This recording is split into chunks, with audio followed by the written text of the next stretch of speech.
And welcome back, ladies and gentlemen, to the Overwatch May Melee, and it is time for the finals. I am Mitch Leslie, joined by Matthew Morello. And Matt, I mean, this is incredible. We have a tournament structure. Our two top seeds have made their way through. But last night was also not short on excitement if you're a viewer from the North American region.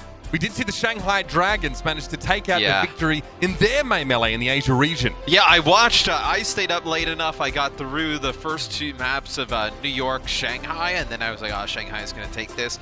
And then when I woke up this morning, I was just seeing it all on social about like how crazy that game was. I went back and watched some of it, and it is not disappointed. So I'm definitely going to go back and watch the rest of the finals between Seoul and Shanghai, as it seemed like an incredible match. Yeah, remember to check out, of course, our highlights in conjunction with Action Esports, and there's some intense moments in there, including the biggest Charlie Niner I've seen in quite some time, a gigantic reverse sweep for the Shanghai Dragons, and they'll be very pleased with their win in that region, and they're showing that strength that we kind of thought they had.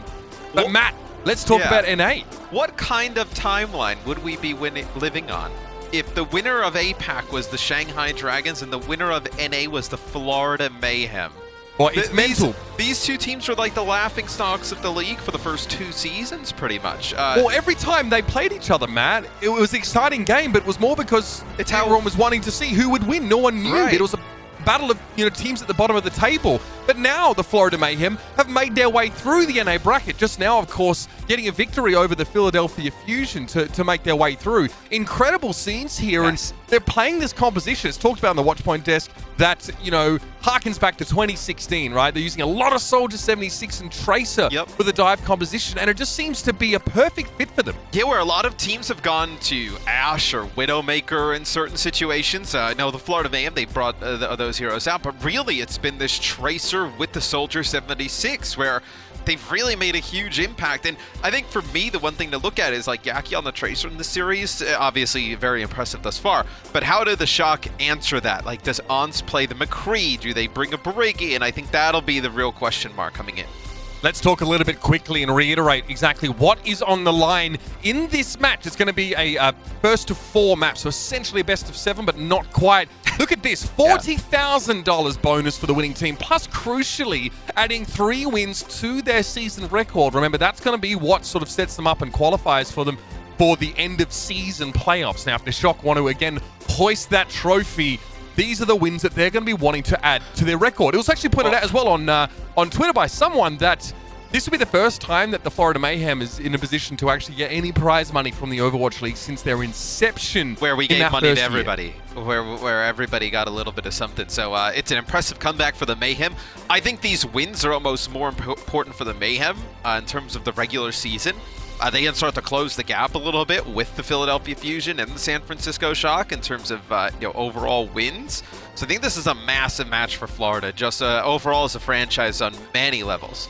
Let's have a look now, Matt, at the starting 6 for the Florida Mayhem. If you've been watching, you would already be familiar with them, but let's remind you one more time. It's going to be BQB and Yaki on the DPS. The Soldier Tracer combo's been good so far, but there's more up their sleeve than that. I think Gargoyle is like... He is quietly climbing the list of off-tank players in terms of like the quality of his play in the league. It is really, really impressive, and I know we give a lot of love to the damage dealers and they deserve it, but Gargoyle is a huge part to this Florida roster as well.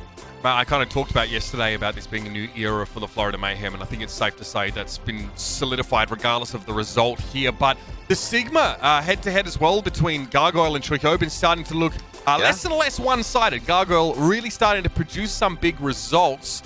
And the most interesting part, I think, for us is to see how the Shock answer, like you sort of alluded to earlier on, and what kind of style they try and put forward here. But Gargoyles look great. Of course, Karayan is there if he needs to be subbed in. But let's have a look at the Shock starting roster.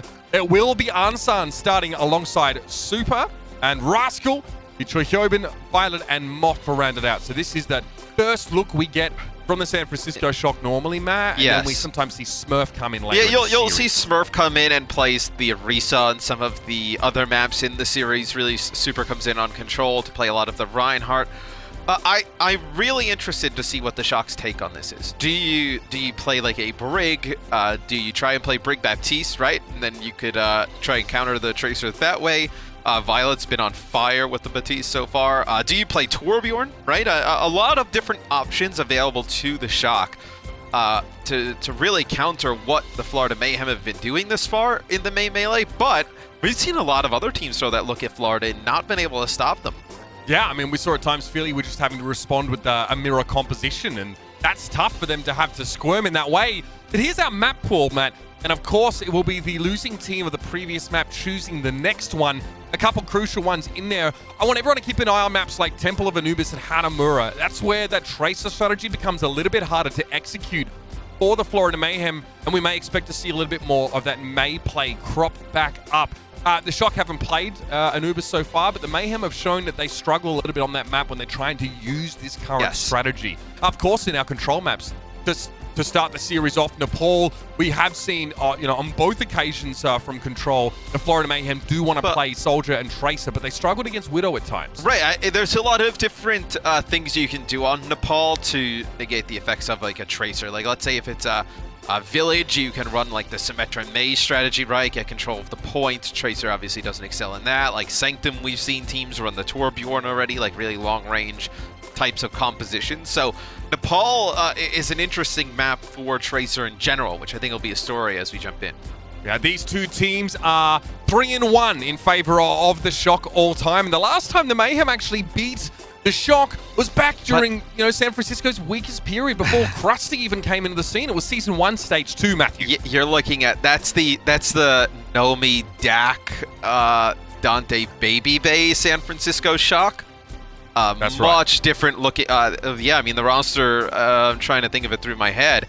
There's nobody probably from that roster, because I think it was like, Nevix, Nomi, Sleepy Dak, and then Baby Bay Dante. No, none of those players still on this roster. So, and none of those players still for the Florida roster really as well. So, well, no, not been really. A while. Just absolutely. It is an entirely clean slate between these rosters, and we touched on it a little bit, Matt. We've seen a little bit of difference between the way that these two teams kind of like to play. One thing's for sure, though. If it comes down to a Widow matchup, BQB has already demonstrated that he can dominate on that role. We saw him on Junkertown against, I believe it was yesterday against the Rain, and he was dominating. Now, Baby Bay sort of claimed that there was no Widow 1v1s and that Yaki was interrupting a lot of those with the Echo. But the Mayhem are by no means hedged into a corner when it comes to the comps available to them here. So we are going to see the very best from, our North American stationed Overwatch League teams right now. This is the kind of match that only comes around so often. So strap yourselves in and saddle up, nerds. This one is going to be big, and it starts on Nepal. I know a lot of people were like, oh man, they really wanted to see this Philly Shock matchup. But Florida's been on a tear. And then when you looked at their schedule, you're like, all right, maybe, they kind of play like easier opponents. And then they beat everybody to get here to this point. So I don't want to see Philly Shock. I want to see the two best teams. I want to see it. And look, they come in as the number 1 and number 2 seeds for the main melee. So right now, these are our two best teams in NA. So see what the Florida Mayhem decide to do. This would be a much different look. Don't expect this as the Pharah really is kind of fallen out of favor. Expect the Yaki to switch. This will be a TP going forward, and then he'll move on to something else. Rascal pulls out the Torb. So this is what we saw them do the other day. They ran Torb in 76. So this time they're going to run the Torb Ash. Let's see what they can get done with this. It's not the first time we've seen this look from the Shock. From the Mayhem, it's going to be Ash and Echo. Yaki on the Echo this time around. Fate's going to be feeling a bit of early discord there as that one's thrown in by Moth. BKB has a pretty comfortable off angle to start. And Yaki playing the Echo here tells me that we've seen the Shock play this map and this point twice already, and they've committed to Torbjorn comps both times. The Florida Mayhem had to have known the Tracer was not going to be effective here to come out with the Echo at the start. They want to send Choyobin in on his own, essentially, to control the point with, Super on the Orisa watching from a distance. But now there's only 5 left for the Shock. Plenty of time for Chris to return back to the fight after being picked off by Rascal earlier on. No one is captured yet. You actually have to stand in the middle of the point, not in that little corner. You cannot contest from there. So it'll be Gargoyle now on the Sigma. Super wants to step up and contest this one as well. And both teams are looking for a more significant advantage before they push in, but Super may have got himself caught. He has to back away. BQB's picked off, though, by Ants. Violet with a really fast amp matrix, though, as they're going to get a few kills off of the back of this. So this should be the Shock, who a little bit slow at the beginning. They should be able to take the point. Both teams just dipping a toe in the water. One player usually get tanked just up to the point. Super's dealing with a heck of a lot of scrutiny right now, and Choyhobin's out of the mix. Still, Florida don't have strong positioning. They're back in that left side corner, and they cede control of the points. Only finally just been taken now for the first time. See Rascal just trying to keep this Torb turret alive. It's so important for that crossfire as Fatal uses Supercharger as you're trying to get control of the bridge here. Super gets really low. He will fall at the hands of Fate. And now the Florida Mayhem slowly going to work their way to the point. Gangnam Jin is down though for the moment. He was close to a Transcendence and won't have that available until he returns to the fight at the very least. The Mayhem very quickly snap up the point, and the Shock just want to focus on what's happening on the left side. Fate tried for a big hold, wishful thinking. Rascal's trying to push deep behind them now when Fate is finally run down. The Shock identify a pocket of isolated Mayhem players and capitalize. And the Shock are just getting so much out of Violet here early as Super will get to the point. Violet, this is going to be his second Ant Matrix, and Chris, he's not even 50% to the next one. Gangnam Jin uses Transcendence there late, as that is not a good use, as maybe keeps one player alive, but at that time the fight is already lost. As we do have a switch for the Shock. Ans will come out now as Widowmaker, trying to get some sightlines here against BQB. I mean, Violet had an incredible performance yesterday on Batiste in the Shock's match with 9 final blows per 10 minutes, which is huge for Batiste players. Only 3 deaths per 10. Another amplification matrix let go, and that is the end of that immortality field. The Shock love playing this little pocket here. The Mayhem trying to push up a little bit and use his alcove, but can't get sightlines. Now try and make Bob happen, but it's going to be a Molten Core fired off. That'll prevent the rest of the Mayhem from peeking out of that left side, and they are stuck. They have a nice view on this balcony map, but they can't even see the point, let alone contest it currently. Yeah, they're trying to push into the back to try and access the supports and the Torbjorn of the Shock. But then you have all of the crossfire from Ans on the Widow, and then Choi especially throwing in those Hyperspheres, as now we'll have a walls from Ans. Just trying to get a view here. So the Florida Mayhem, they put themselves in such a horrible position over there, Mitch. They can't maneuver en masse at the moment, to the point they're too worried about getting flanked because the Shock are playing off angles. Look at Zenyatta, way off in the corner. Moth, he can just get those orbs in. And here's an amplification matrix now. Chris going to play behind Fate while he can, and Gargoyle tests the point. Going to have to use Kinetic Grasp just to stay alive. He's no closer to capturing than he was beforehand. Now he has to go to that left side room, and Choyhobin is safe, backed up by his team. But just look at the angles. Hans with a headshot out of BQB. That's a big pickoff. But the angles that the Florida Mayhem, they were just getting shot from everywhere getting to the point. They do capture it now, but a Gravitic Flux coming in from Choi. Everybody is down inside that little alcove. Not only does Troy use a Gravitic Flux to actually avoid damage from the Supercharger, but then he slams the Mayhem down in that right side room, and Florida have no one in proximity to capture the point. And that was an extremely positional round map, but when it comes to the picks, Ansan came up on top. 6 final blows for him, only 1 death. And we've talked so much about Ans, I think, throughout the May Melee, and I think we probably talked about him more during the May Melee than the regular season play, just because to see him perform at this level in a playoff type scenario, I mean, look, they lost Architect, they lose Sinatra. It's really down to him and Rascal to lift a lot of that load that you lose from those 2 players, and he has stepped up in a big way. Florida Mayhem. It's a tough map. It reminds you a little bit of Ilios well in that you really try and use your Orisas as pivots and try and contest, but carefully, because environmental kills are so prevalent. The Mayhem maybe just a little bit too passive there.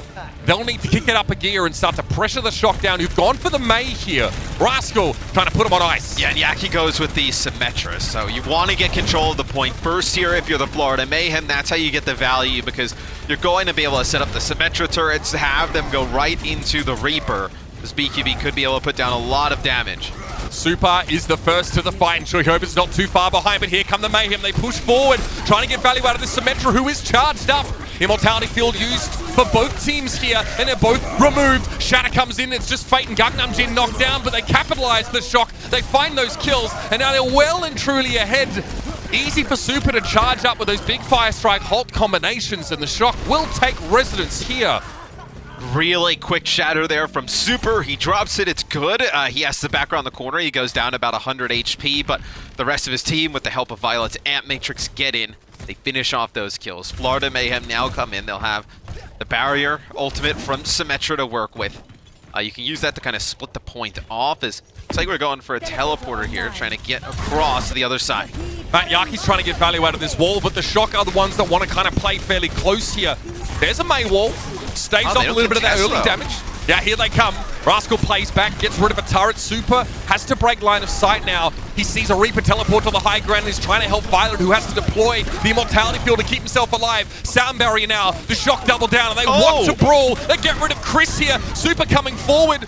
And he just moves on to the point comfortably. The Mayhem are low on numbers and the Shatter is just staved off. A flick in the shield, that's all it took. And now Gargoyle is running to the ground. And the kill on the Chris is while he's dropping the sound barrier for the Mayhem. He never gets off. They kill him right before he hits the ground. That's a huge kill there for the San Francisco Shock. As they were really, the Florida Mayhem, they were so deep in, they needed to use that sound barrier to keep everybody alive. It would have extended that fight. And when Chris dies, there is no chance that Florida wins that. Saw the same happen to Cruz the other day, except there was an Earth Shatter on this exact round. Okay, teleport into the backside. That was pretty telegraphed from BQB, so he has to slink away sheepishly now. And both teams set amplification matrices down. Super looking for a bit of fire strike charge. And BQB is taken down by the dynamite. Brutal. The Mayhem group up and they suffer. BQB TP's up into the high ground and he's trying to get some cooldowns out from the San Francisco Shock and he gets absolutely nothing. Rascal just starts using the freeze of May. He's forced the Wraith walk away. And then he's a little bit weak at the time from some of the initial damage. And then he dies to the dynamite Avance. So really nothing there for Florida, as this is really looking like, oh, I was going to say like last fight territory almost, and that's a brutal way to start it. BQB subtle as a sledgehammer. Matt just tried to teleport into the backside, but that Immortality Field was already available there for the San Francisco Shock, and the Reaper gets zero value. Zilch! Nada! And now the rest of the Mayhem have to find a way down from this high ground and put themselves in a position to contest, but they're going up against a Shatter and a Blizzard, Matt. It does not look good. And they lose their Lucio at the beginning, so they lose all their speed, all their engage, as this will be an Immortality Field keeping the Shock alive on the point for now. Blizzard goes down. Violet loses that Immortality Field, but the damage is already done, and the Shatter is just the cherry on top. San Francisco love to play a bit of a brawl comp, and Florida don't get to play the way that they've wanted to yet. San Francisco, a comfortable victory on the pole. So, really comfortable. This is probably the right way to put it. The Shock looked to just about dominate that one. Ance was on fire, but really, you know, Violet on the Baptiste. Last year we saw Rascal play the Baptiste a lot with Violet on the Zen. Violet is absolutely crushing on this hero throughout the melee. It's really been a major difference for the Shock, and then for the Florida Mayhem on that last point on Village. You lose Chris 3 fights in a row, really, at the start almost. One of them in the middle, you know, he's dropping the beat, and you lose him. Really tough to fight without your Lucio after that, especially when you want to play a brawlies type of playstyle. 6 final blows, 0 deaths for Violet in that round. Perfect Immortality Field placement, great use of Amp Matrix, absolutely filthy stuff from him. And now you know why he was upset about not getting player of the game yesterday, but he's on track for that kind of performance again today, and that's exactly what the Shock need from him. That's map 1 already in the books, ladies and gentlemen. Florida will get to choose map 2, so stick around, see what they pick, and see if they can recover right after this break. The Overwatch League is brought to you by T-Mobile. Rank up with America's largest 5G network. Switch to T-Mobile today. And by State Farm. For auto, home, or renters insurance. Like a good neighbor, State Farm is there.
The Overwatch League is brought to you by HyperX. Unleash your style, unleash your fury. With HyperX Fury Memory. Welcome back to our May Melee Finals here at the Overwatch League, one and all. I'm Mitch Leslie. Matt Morello here with me, and map number 1 already out of the way. San Francisco really not fazed by the recent performances of the Florida Mayhem. Yeah, and it's a little bit worrying from the standpoint of, Florida just played. They should be pretty warmed up. The Shock, they've had some time to just be sitting around, and it didn't really look like Florida. Like, sometimes in a series like this, like, the team that just played can come out, like, with a really hot start while the other team kind of gets it going, like, getting back into the flow of the game. Did not happen there. It's the Shock, they look like the team that just played, just came off a win, they dominated map number 1. I mean, let's think about Sanctum early on, right? The teams play relatively similar comps. There is an Echo in there as well for the Mayhem, which gives them that extra sort of Sigma or that Orisa if they need it. They look really uncertain, Matt. They play on the balcony side of the map and never really move past the halfway mark. So I know it would put them at a disadvantage playing the Tracer, but I just wonder if you should have just came out and tried it. Torb? Dude, we saw the Dallas Fuel do it against the Valiant, right? And, it was obviously a close series, 2 different caliber of teams, than trying to see it run it against the Shock. But still, if that's what got you here and that's what you're good at, try it once, try it twice. Like, I'd rather see them try that once or twice than stand on that side of the bridge and just wait to lose the round. That's kind of what it felt like the whole game. They never had any type of control of that point or any type of map control. They were never able to get the bridge. They were never able to get to the back line. Just a lot of neutral game there from Florida. And they didn't really get to play the composition that's worked so well for them so far, but that's to be expected. They don't play that composition on every map. They'll try and play Tracer and 76 on Busan if it allows for it. This next map is interesting. So the Mayhem, it's a hybrid map. The Mayhem select Blizzard World now instead of King's Row. And you have to think, Matt, that might have some bearing in terms of, hey, can we get better value out of Tracer, out of Soldier on this map? Hey, some high ground that attackers can more easily access. There's better flank routes, perhaps. Yes, and we've seen the Shock put up some incredible times on King's Row. I almost think it's more to get away from giving the Shock King's Row and potentially a 2-0 start, to kind of bring it to an even playing field here going into Blizzard World. Some routes for Tracer, a lot of nice sight lines if you want to play the Widow or the Ashe, which could be beneficial to the Florida Mayhem. I don't think we actually, unless we count yesterday, we haven't clocked a lot of results for the San Francisco Shock on Blizzard World. We haven't seen a ton of what they have on this map, and this is the point of having a large map pool and the loser team being able to choose their next map, is that you do have the opportunity to try and put your opponent, in an environment where they're maybe not as comfortable. I think you're right about King's Row. The Shock sort of haven't lost that one recently. I mean, in general, hybrid maps are very strong for them. They're sort of 6-2 coming into this weekend on them. And you don't see, like, large variations of, like, strategy and compositions on map to map, but some maps obviously do tend themselves better towards certain heroes and compositions than others. Where even if you wanted to play, I mean, you can play a little bit of, like, dive, even on, like, a defense if you wanted to. Here, it's kind of fallen out of favor, but you could. Sure. There's a lot of different things you can do if you're the Florida Mayhem. Does Point A on this map kind of feel like Point A Volskaya in a way, in which you sort of have that platform you can dive from as defenders? You can play high ground sort of very close to the point. Is that why you sort of say you could play a dive defense if you'd wanted to? Yeah, you could. There is a lot of options to do that here on this map, but we haven't really seen a lot of teams go for that in a while. Well, nor the Mayhem, but they do have Yaki here, so switching to the Tracer now, an element of their strategy that has been really effective over a bunch of different maps. And BQB, whether it's Widow, whether it's Ashe, whether it's Soldier 76, you can expect quality from him in every case. Ansan is definitely going to be pressured by Tracer. Yaki, you can see him there at the bottom of the minimap. He will play as a loose end from the rest of his team. I wonder what the Sombra really achieves here for San Francisco.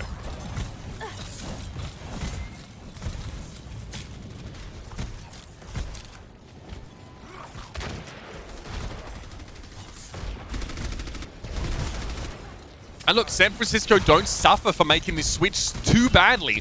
The Mayhem are, fairly slowly sort of controlling this point. That's a nice little push forward, though. The fact that Florida, without a Lucio, can make their way forward there and just jump on Ansan means that The Shock may have missed that little part of play, or Ansan may have overextended somewhat. Regardless, now they push forward with an Immortality field. Violet tries to dispense one of his own, but it doesn't quite work out. Gangnam Jin is getting in there.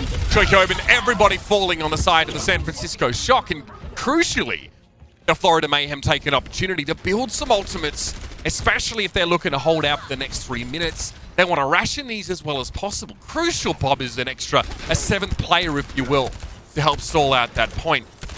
We'll see.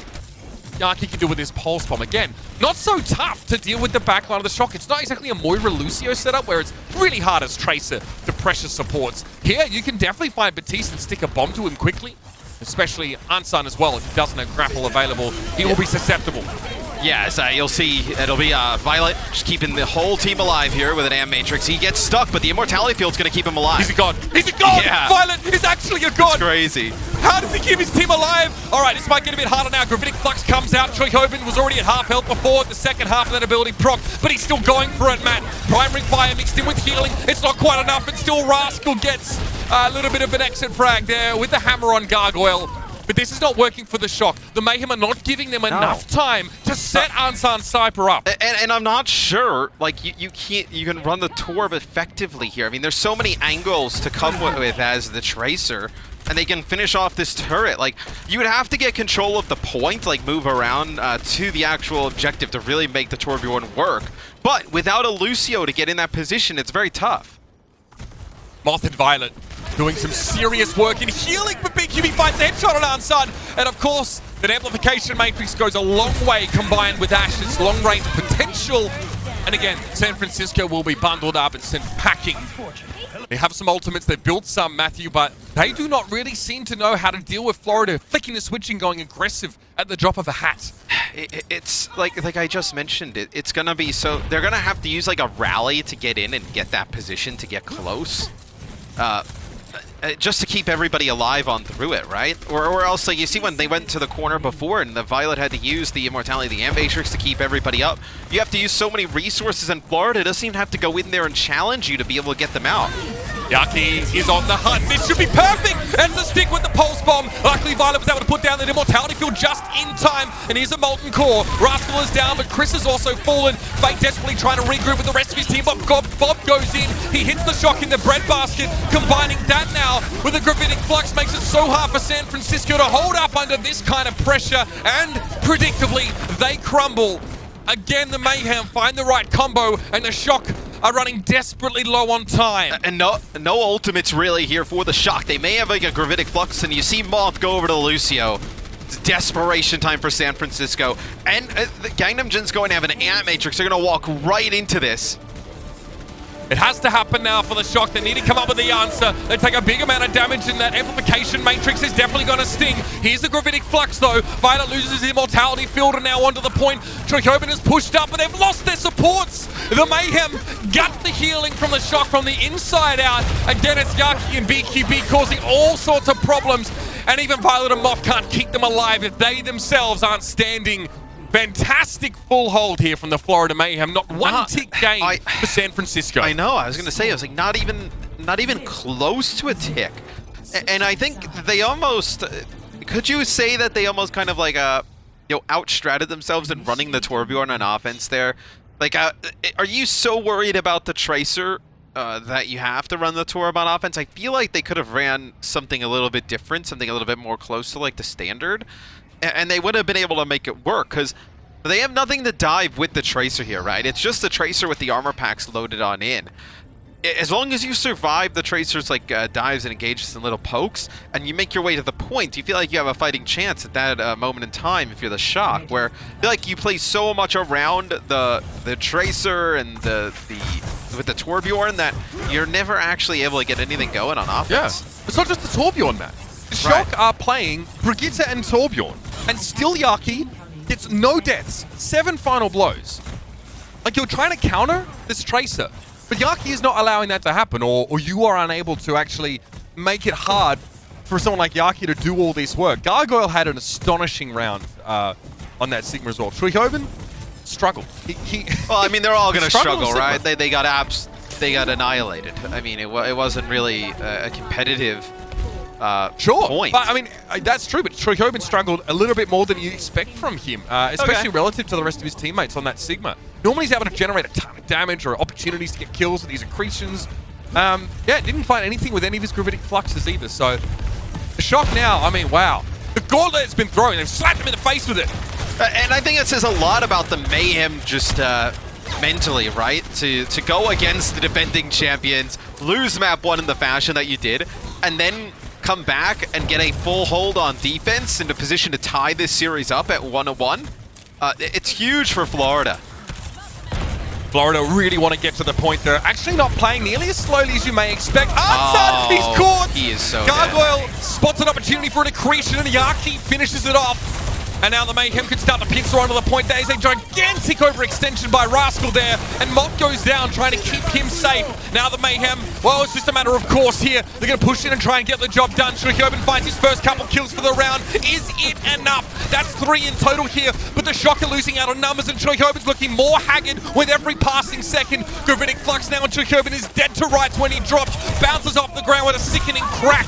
And now the San Francisco Shock are in trouble. They get back to the point where Ansam, but Rascal falls to an accretion, and 1 tick was all the Mayhem need now. They're looking to make it sunny out there in Miami, and there's not a lot that San Francisco can do. So we have a tie game as the Florida Mayhem get a full hold, take point A with ease, and what happens there is they send the Orisa and the rest of the team pretty much outside of Gargoyle and Yaki to the right-hand side. They put the Tracer and the Sigma on the left-hand side, and once they get Aunts, like, the pressure is just too much for the Shock to deal with. They have to play underneath that underhang inside of the point. They're not able to see much of anything from there, and they just get decimated. And at that point, when you have the split coming in and there's damage coming from both sides, it's just a matter of time before the Mayhem take the point. Right. Evidence of Gargoyle's prowess on this Sigma role has been creeping in. You know, up until now, only the more intrepid statisticians have been able to identify just how much of a threat he has grown into on this role. Now it's pretty clear. 11 final blows, 1 death for Gargoyle, dominating on that Sigma, and a very quiet Choikobin there just has to look at his hands and find a better way to get those hyperspheres out. We are now going to head to a break, ladies and gentlemen. A quick breath after a quick map and have our experts break down what we've seen so far. It's a tied series, and we'll be back after the half for more of this final. The Overwatch League is brought to you by Zip Chair Gaming, the official chair supplier of the Overwatch League.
Welcome to the Game Break, presented by Cheese Grooves. My name is Zoe, and joining me are Reinforce and Costa. And it's currently 1-1 in this beautiful grand final of the NA May Melee. Guys, what a series. I was really worried after that first map that this may or may not turn out to be a one-sided affair, but Mayhem brought it back in that second map. Let's talk about all the action we just watched. Starting actually with the map choice. It was the Shock, the higher seed, who got to pick Nepal. Costa, you particularly thought that it was a very good choice made by them. Yeah, coming into this match, as I said, if you're the Shock, all you want to do is force the Florida Mayhem to not play the Tracer comp because, as we saw in Map 2, that's terrifying. So they go into Map 1 on Nepal, and it's actually a very hard map to play Tracer on. We went to Sanctum for the first map, and as you saw, it forced the Florida Mayhem to play this like double shield style. We had Yaki on the Echo, and they just couldn't really get anything done. They don't have the space that Yaki provides usually on the Tracer. And then once again, we go to Village, I think, is what it's called. And the other round. Yeah, and the San Francisco Shock come on the May, and once again, the Florida Mayhem is not able to play the Tracer. And we see the weakness of the team when they don't have that role. It seems like when they don't have the space that Yaki provides on the Tracer, they don't really know how to function and move as a team. It's bad signs for them, but then we go on to Map 2, and then you're like, actually, you know what, they'll be fine as long as they can play Tracer. Yeah. No, absolutely. And you can tell by San Francisco's playstyle as well how patient they really are. I mean, there are passive teams. And then there are just San Francisco Shock that just stand still. I mean, they don't even fight on the point. They like try to take the fight towards their spawn. And then you see some of these support figures like Violet really started to shine on the Baptiste. And it is much a result of this very passive style we're seeing from San Francisco. A player like Rascal, who is playing this Torbjorn, trying to shut down Yaki. I mean, it builds so much space and makes it so hard for Yaki to creep into the backline and get those finishing blows. And I thought we saw that in Violet's stats specifically. I mean, he had a monster performance against the LA Valiant as well. So when you leave Violet untouched like this, it's a very bad sign if you're against the San Francisco Shock. So the entire playstyle sort of counters what the Florida Mayhem are trying to do while benefiting the San Francisco Shock's playstyle, what they like to do, what are their strengths. So very interesting compositional matchup so far. I truly feel that Violet plays his own little mini-game within the game as well, as he's trying so hard to get that player of the match. Since yesterday, according to him, he's been robbed. And honestly, given his performance yesterday and today, I think that's a very fair statement. So let's see if he can get it done. But obviously, there is a whole team in the way of not making that happen, and that team is the Florida Mayhem. In our crunch time presented by by Cheese Grooves, almost got there, it was hard. It was hard to pick one play, so we decided to just take the entirety of Map 2 as a frag/highlight reel of the Florida Mayhem, because all of that looked incredible crunchy to me. I mean, there weren't a lot of plays to begin with, so we kinda we had to go with an entire map as well. We were talking with production like, hey, can we get Map 2 as a crunch time? And they were like, well, it was over in a heartbeat, So it's quite interesting, the performance here. And this speaks to what you were saying, Costa, about the map picks and how they play in these different compositions. So very interesting choice from the Florida Mayhem, and it paid off, Costa. And we saw Rascal play 4 different characters on their attack, trying to find what the solution to this problem is. We saw him start on the Torb. Obviously the turret is great against the Tracer, but the way Yaki plays, he plays so slow that they were never getting value from the Tracer, and then they were just running over the San Francisco Shock. So then he switched to the May, try and slow down the comp. Add the wall into the mix. Maybe a stray headshot kills Yaki, but they couldn't get it worked out. So it's bad signs a little bit because they couldn't work it out, but I expect more from them coming into future maps. But that was a well-deserved crunch time presented by Cheese Grooves, going to the entirety of the Florida Mayhem. And now, with not only Yaki being a huge threat, but also having players such as Gargoyle completely dominating on his role, and looking at Joy, which we've praised so much earlier, that he is indeed looking like one of the best Sigmas in the league. Honestly, Gargoyle kind of took him for a walk on Blizzard World. Yeah. What are you expecting to see on that next map? Also, what map do you think they should go to, given that it is San Francisco Shock having the map choice? Well, they are actually going to the Volsky Industries. So, spoiler, sorry, Zoe, you try to keep it out of the way. But here we are. Well, I actually didn't see them updating it, so surprise. Okay, well, I'm not spoiling it, but I would like to see them pick Volskaya Industries, because I think it plays into the Torb pick, right? And you have a lot of great placements for the Torb turret, and that as a result is going to shut down Yaki. So that is going to be the strategical adaptation, I think, from the San Francisco Shock, now when you know what the Florida Mayhem are doing. So we'll see how it progresses throughout the series, because honestly, so far this tournament, we don't really talk too much about map adaptation anymore. I mean, obviously, the LA Valiant, they shine on maps like Gibraltar because they can play their Widowmaker, they can play their Tracer, etc. But this is a series where the map is so specific and important for these compositions to a level we haven't really discussed so far this May Melee. So this is going to be very interesting to see what maps these teams pick to sort of try to get an advantage in their favor. But I do wonder, Costa, maybe you can answer this. You reckon that the Torp pick itself, is that enough of a deterrent to actually keep Yaki away from that Tracer? I'm leaving. Come on, I think that was pretty good. I think, as Johnny said, it comes down to the map. It doesn't work that well on the attack of Blizzard World because they have to approach the point, and it's such a short distance that it's not going to do enough to Yaki to stop him from being able to move around. I think Volskaya is a great pick. There are so many long-range Torb turrets that you can drop down that's going to make it harder for Yaki to move around the map. So it's definitely a good pick, and plays towards the San Francisco Shock's favor. Right, well, let's see what they both got in store for us. It's currently 1-1, so let's hope this year's is going the distance. Volskaya Industries is coming up next. And for all the action, we once more head back over to, of course, Mitch and Mr. X. And don't forget to stick around right after the series for our Watchpoint post-show.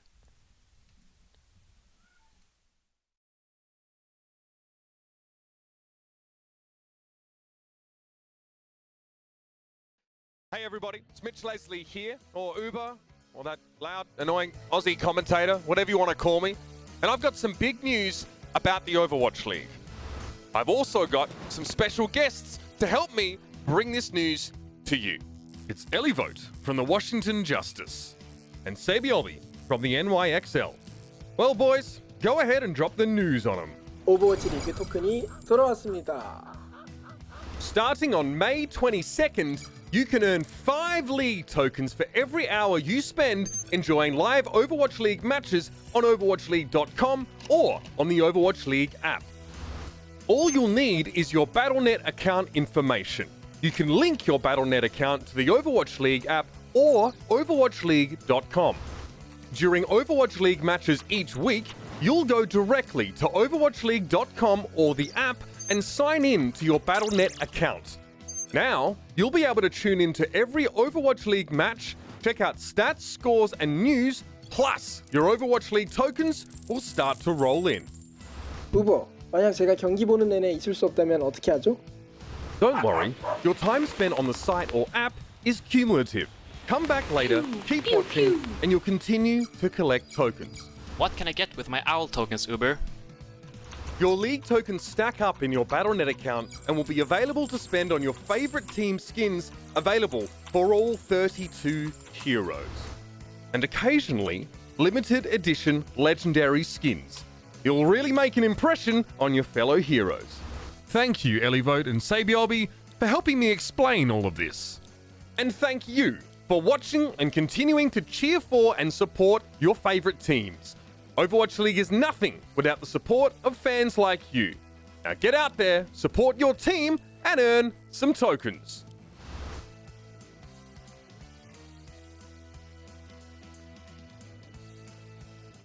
The Overwatch League is brought to you by Cheez-It Groups.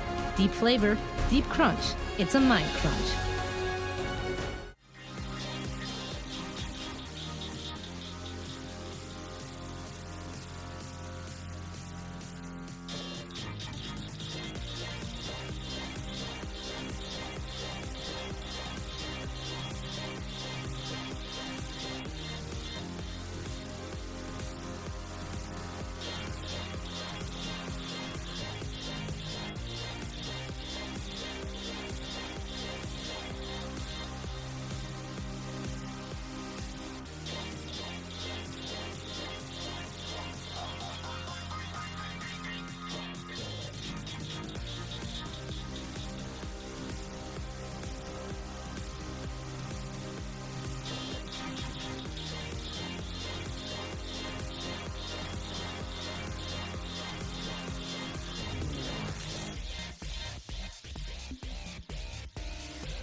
Coca-Cola is the official refreshment of the Overwatch League.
Welcome back, ladies and gentlemen, to the Overwatch League. It is the finals of our May Melee. And, Matt, I'll be honest with you. Yeah. I love what I'm seeing. I love what's going on right now. This is what it's all about. and we're a tied series coming out from the halftime break. What I love about how we've gotten here and how this match has developed so far is that the Shock are playing a style which we've seen a lot of teams play throughout the Melee finals, the qualifiers, the whole tournament. Where the Florida Mayhem are playing something that not really a lot of other teams mess with. A lot of a Soldier at times, Ashe, which is pretty meta, but then really just having the Tracer just staying away from Echo on a lot of points has been really interesting to see. Is there a composition that you think is objectively better than the other?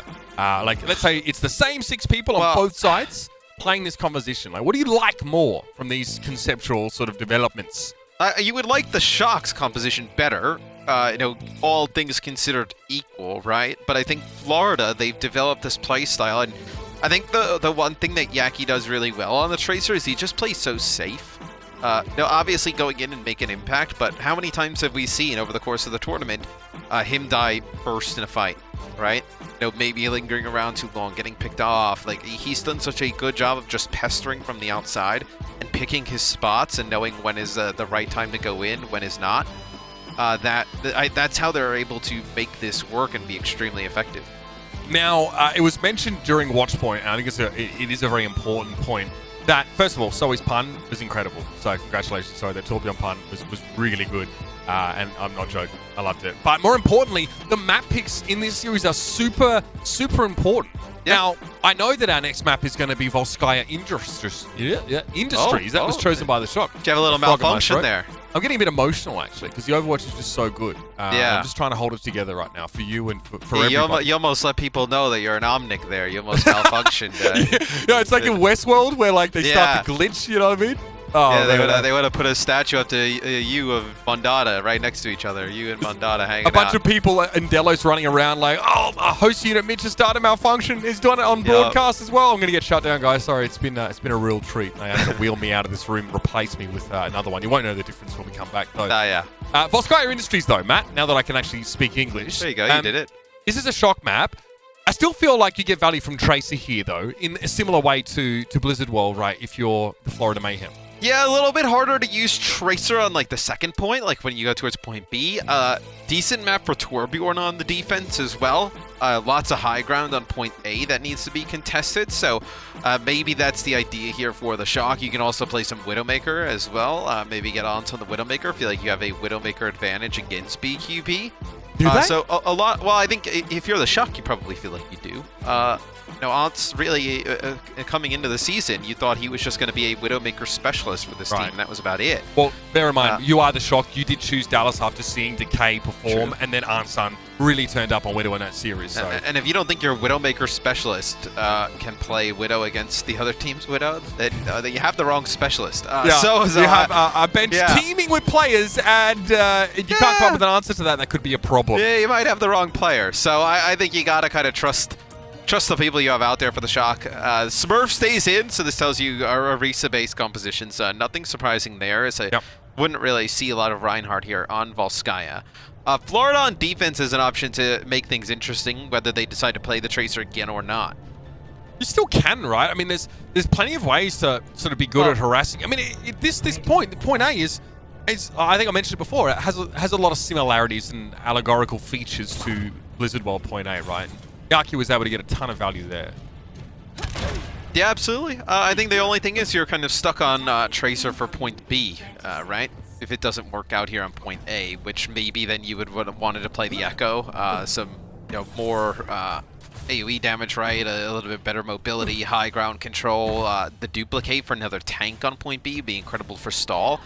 So I guess that's kind of the argument to be made for playing the Echo here on point A because you want it on point B. But with how good they were on defense on Blizzard World, maybe they think they can get a full hold. The Shock on offense looks like potentially the Torbjorn sighting yet again. And here it is. A horror has been unleashed onto ranked of all levels now. The attacking Torbjorn of the Shock just want to be able to neutralize Yaki as well as they can and make it a little bit hard for Tracer to move undetected or at least unharried by a turret that will lock on. Better chance of it working here than on Blizzard World, though. I think just better sightlines for the Torbjorn, better angles that you can get that can just cross the point. So much area of the map can be seen by the turret. then I think there's a much better chance it works here than it did on Blizzard World. Dynamite connects here, and a lot of burning on the Florida Mayhem side. Chris goes low, but there's an immortality field there. Or there was one, at least, by Gangnam Jin. That's now been removed. Violet dispensing healing and damage in equal measure, and Fate gets caught in the roiling mass of Shock players. And it's a whip shot that claims him. Not the most dignified way to go, but you don't get to choose that as a main tank.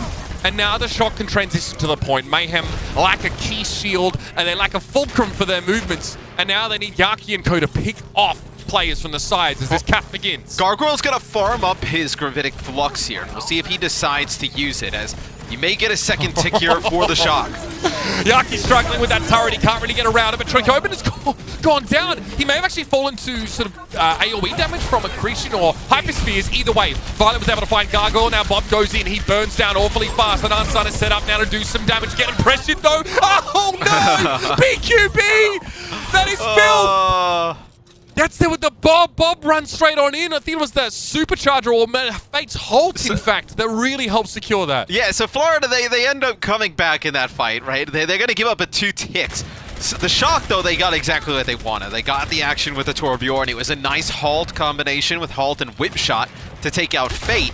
And now the Shock, they come in, Mitch. They're going to have a ton of ultimates to use here. You'll have your own Bob to get the point. You'll have Molten Core, Supercharger.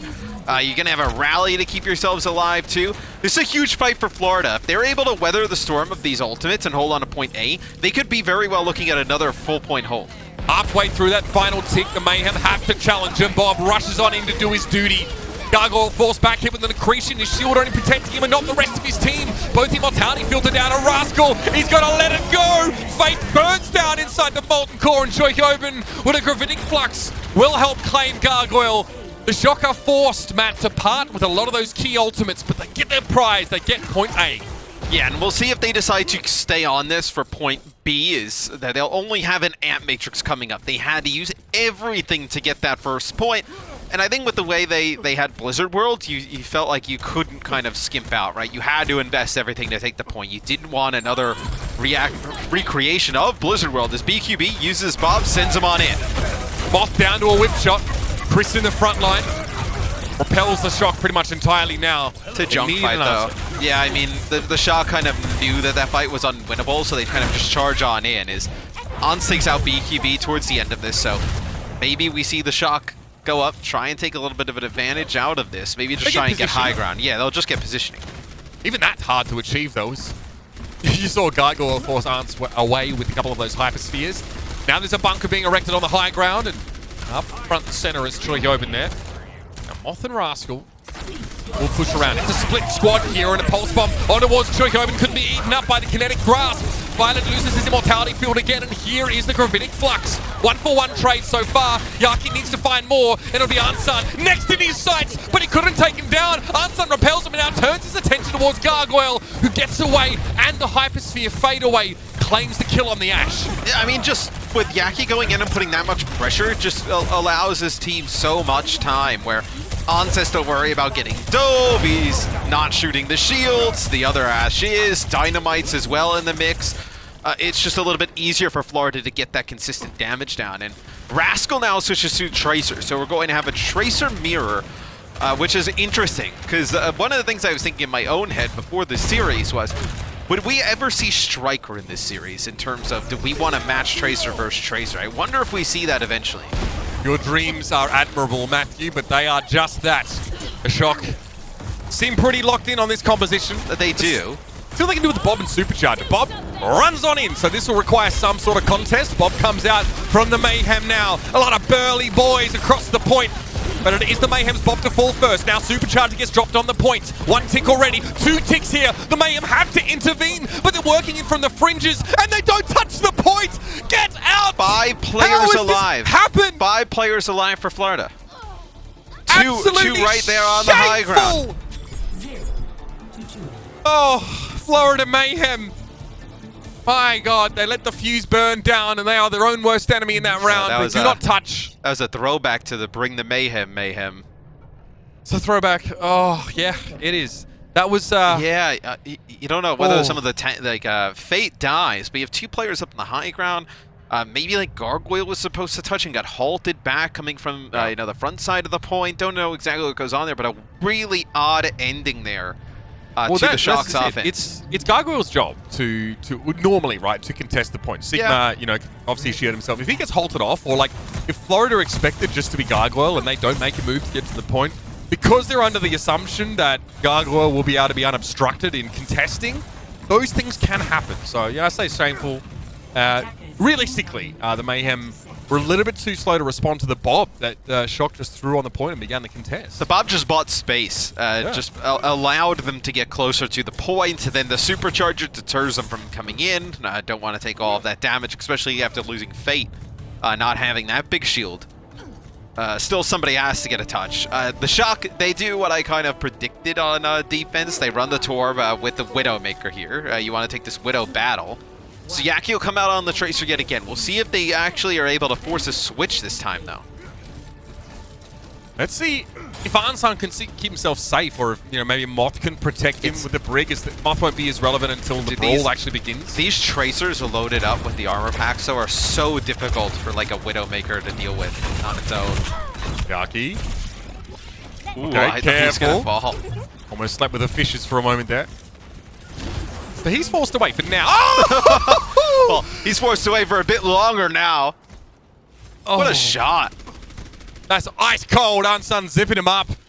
And now the Shock get to retain this sort of powerful perch spot. Ansan can play an off angle here. Rotate back if he's needed. And the Mayhem are going to take a time. A minute of silence, perhaps. They don't have that much time to remember Yaki, but I'll take a moment. They push in, though. Moth a little bit caught. It's already an immortality field that has to be thrown in here. The dynamite will explode. Ansan takes a heat beating from that. Rascal's also low. Great job from Yaki. Ever the opportunist. Finds a Torbjorn, a little bit low on health, and has him for dinner. Now it's a trade though, and with Fate out of the picture here, Mayhem's positioning, I guess their issues just get worse. Yeah, and you lose your Brig, so you can't exactly go up into the high ground and start to brawl it out and try and get control of that. So you have to give up that spot if you're Florida. You have to just back up and play that same type of thing, so the pick that you get on a Rascal may not really do you any good. Back across the point, San Francisco adamant about maintaining some form of high ground.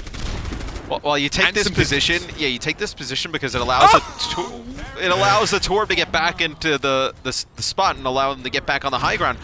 But how many fights? Respect on the boy. How many fights in a row though can you lose somebody at the start to Ants before you don't try and challenge him with a Widowmaker of your own? Florida, I mean, BKB is definitely an option now, but he's so close to another Bob. But we saw how much value San Francisco got from that. It's just a warm prop to contest the point on his own. Anything to force a response from San Francisco is what the Florida Mayhem want. They want to force an error. You see BQB off on the right-hand side.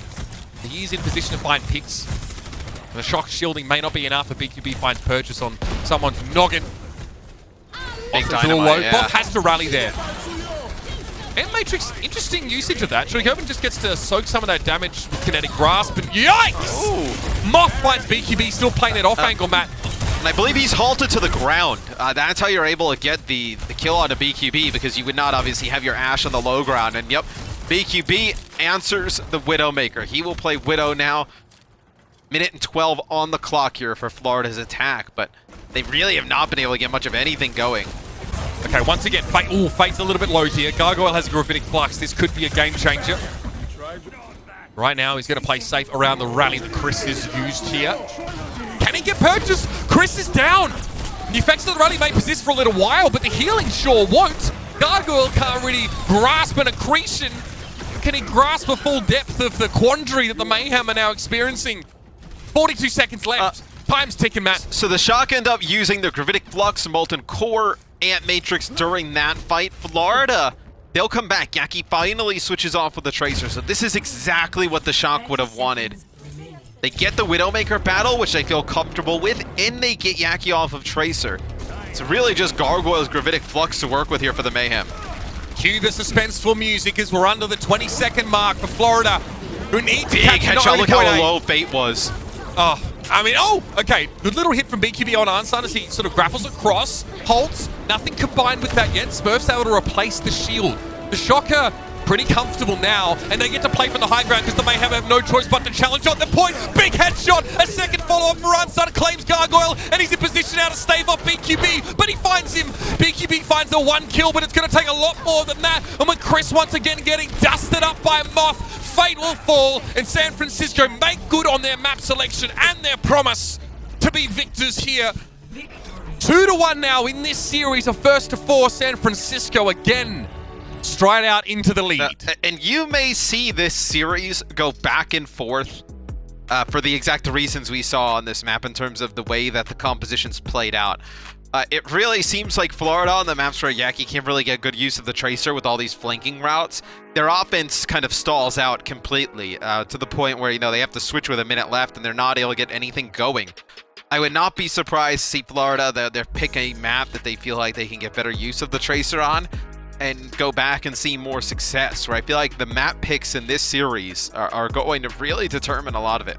Yeah, and that means for those of you watching at home, then we may be set for a long series. I think so. This one could go all of the way if these two teams keep choosing maps that are so strong for them, because there doesn't seem to be much of an intersection or overlap of map pool between these two teams, right? There are different areas in which they are individually strong. So we'll have to see now what the Mayhem come up with as an answer. They want to make it 2-2, even the series up, and see if they can do it right after the break. This is the Overwatch League Melee Finals for North America.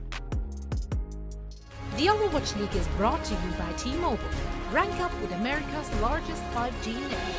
Switch to T-Mobile today.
And these two teams, the Florida Mayhem and the San Francisco Shock, are throwing haymakers at each other now. This time, it is the Mayhem's turn to choose a map, Matthew. And for map number 4 in this series, they've chosen Junkertown. Which is very, very odd.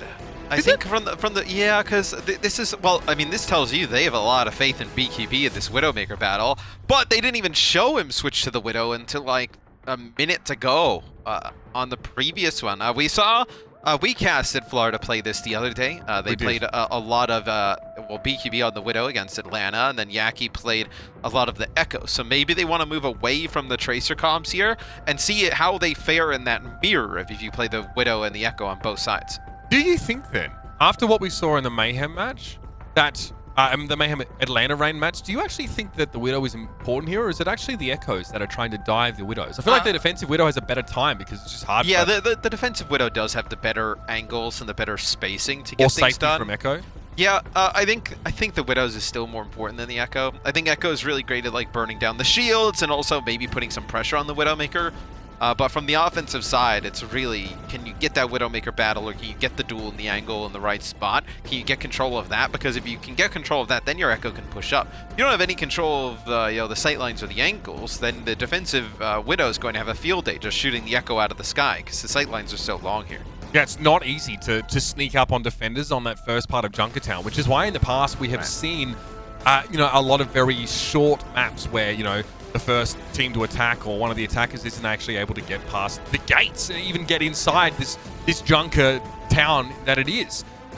Also for defenders, there's lots of ways to actually get behind attackers if they want to start splitting off their forces, which is why in the past we've seen heroes that want to flank a bunch. This is why Echo also makes sense, because the buildings aren't that tall. It's quite easy for it to come fluttering over the top of them and jump on backliners. They were very good against the Atlanta Reign the other day on this map.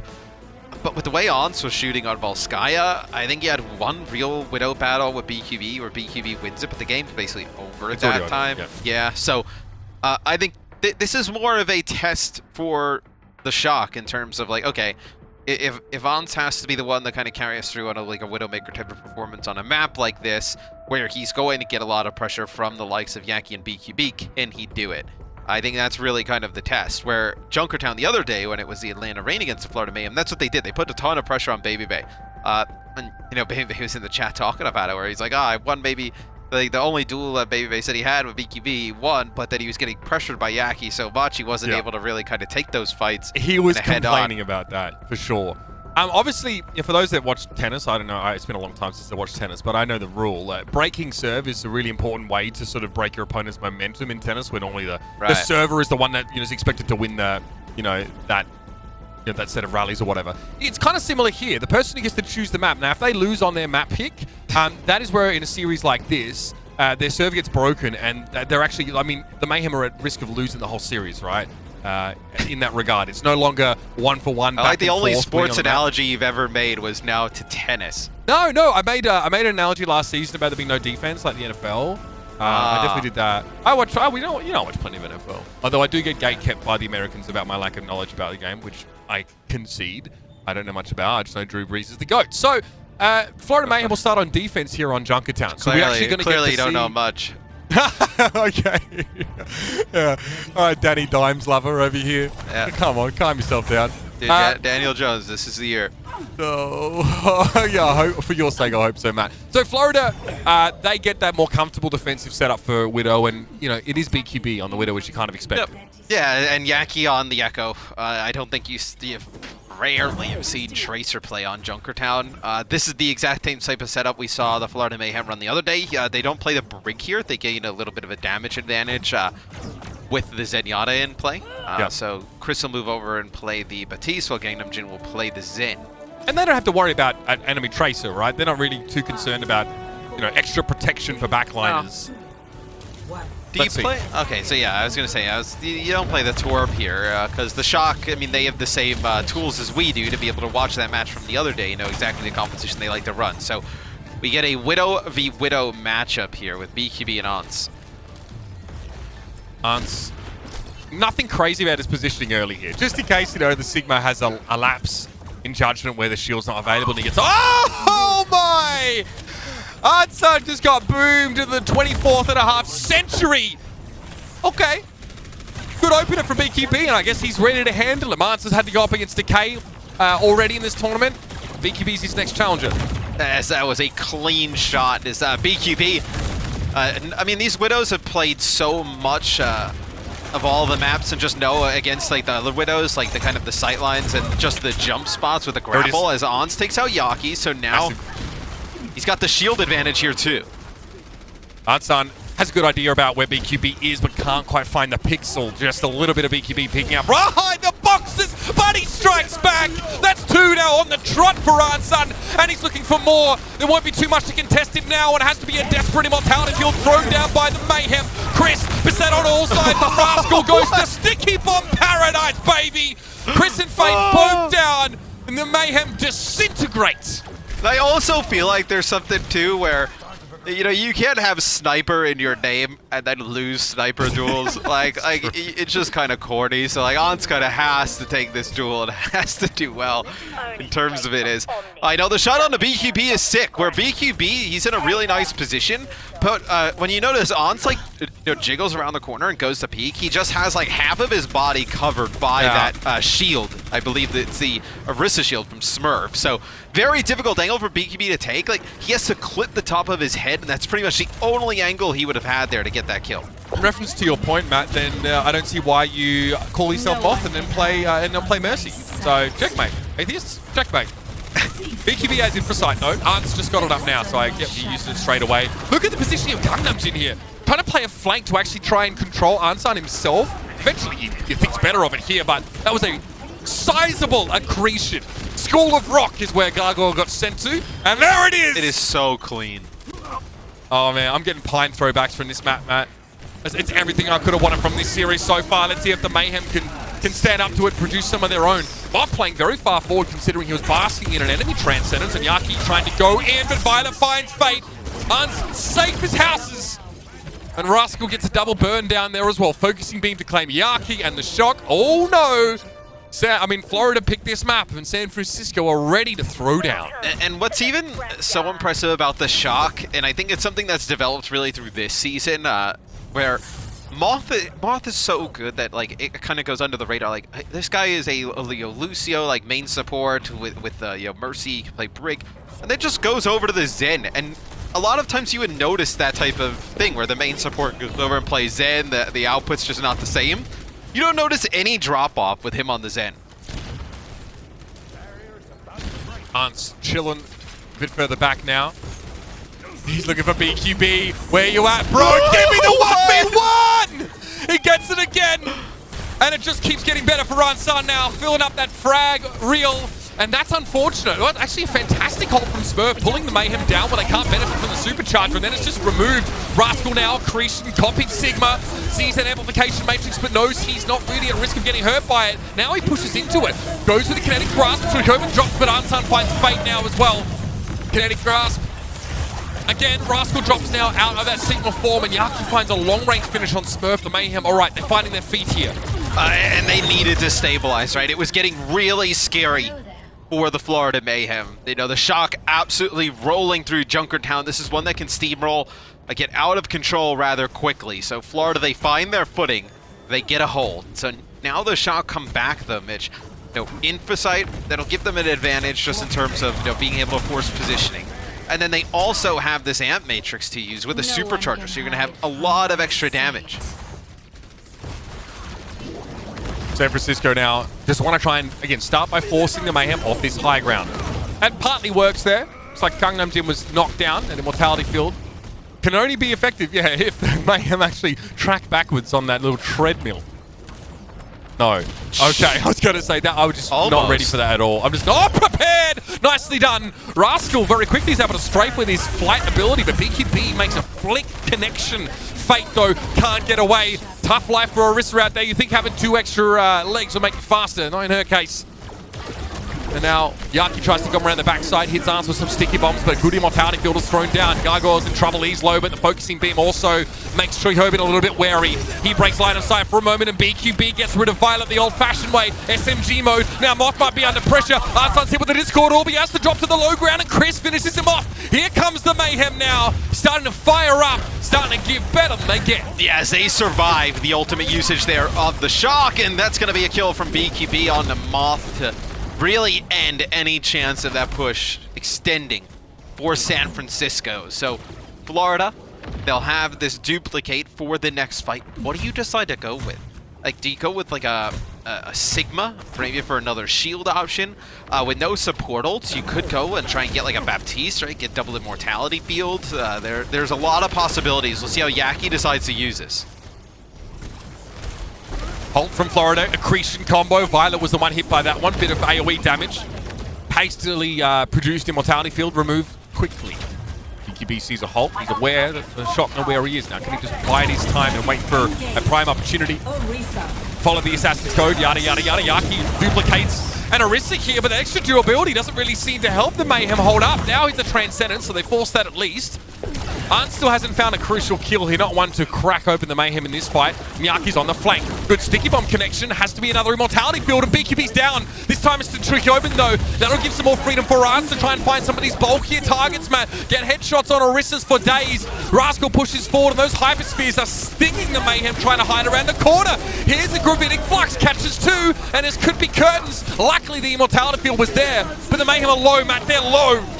Yeah, and it's a good use of that Gravitic Flux there from Rascal, but the Shock, they have to hide. They have to wait this Amp Matrix out, and now they push in. As soon as it's gone, they finish the rest of the kills off, and they finish Junkertown with 57 seconds in the bank. San Francisco show that they are ready to return serve, so to speak, and they're up to the challenge on Junkertown. They get a map completion, and they do it with some time in the bank. And now this pretty much just sets the map on, you know, the shoulders of Unsigned. If he keeps BQB quiet enough, then the Mayhem will never really get out of point 8. Yeah, I was just going to say, like, you know, Florida's defense started to come alive as soon as BQB started to come alive towards the end of that map. And what happens on the push that they're able to, you know, get it over the line, the Shock?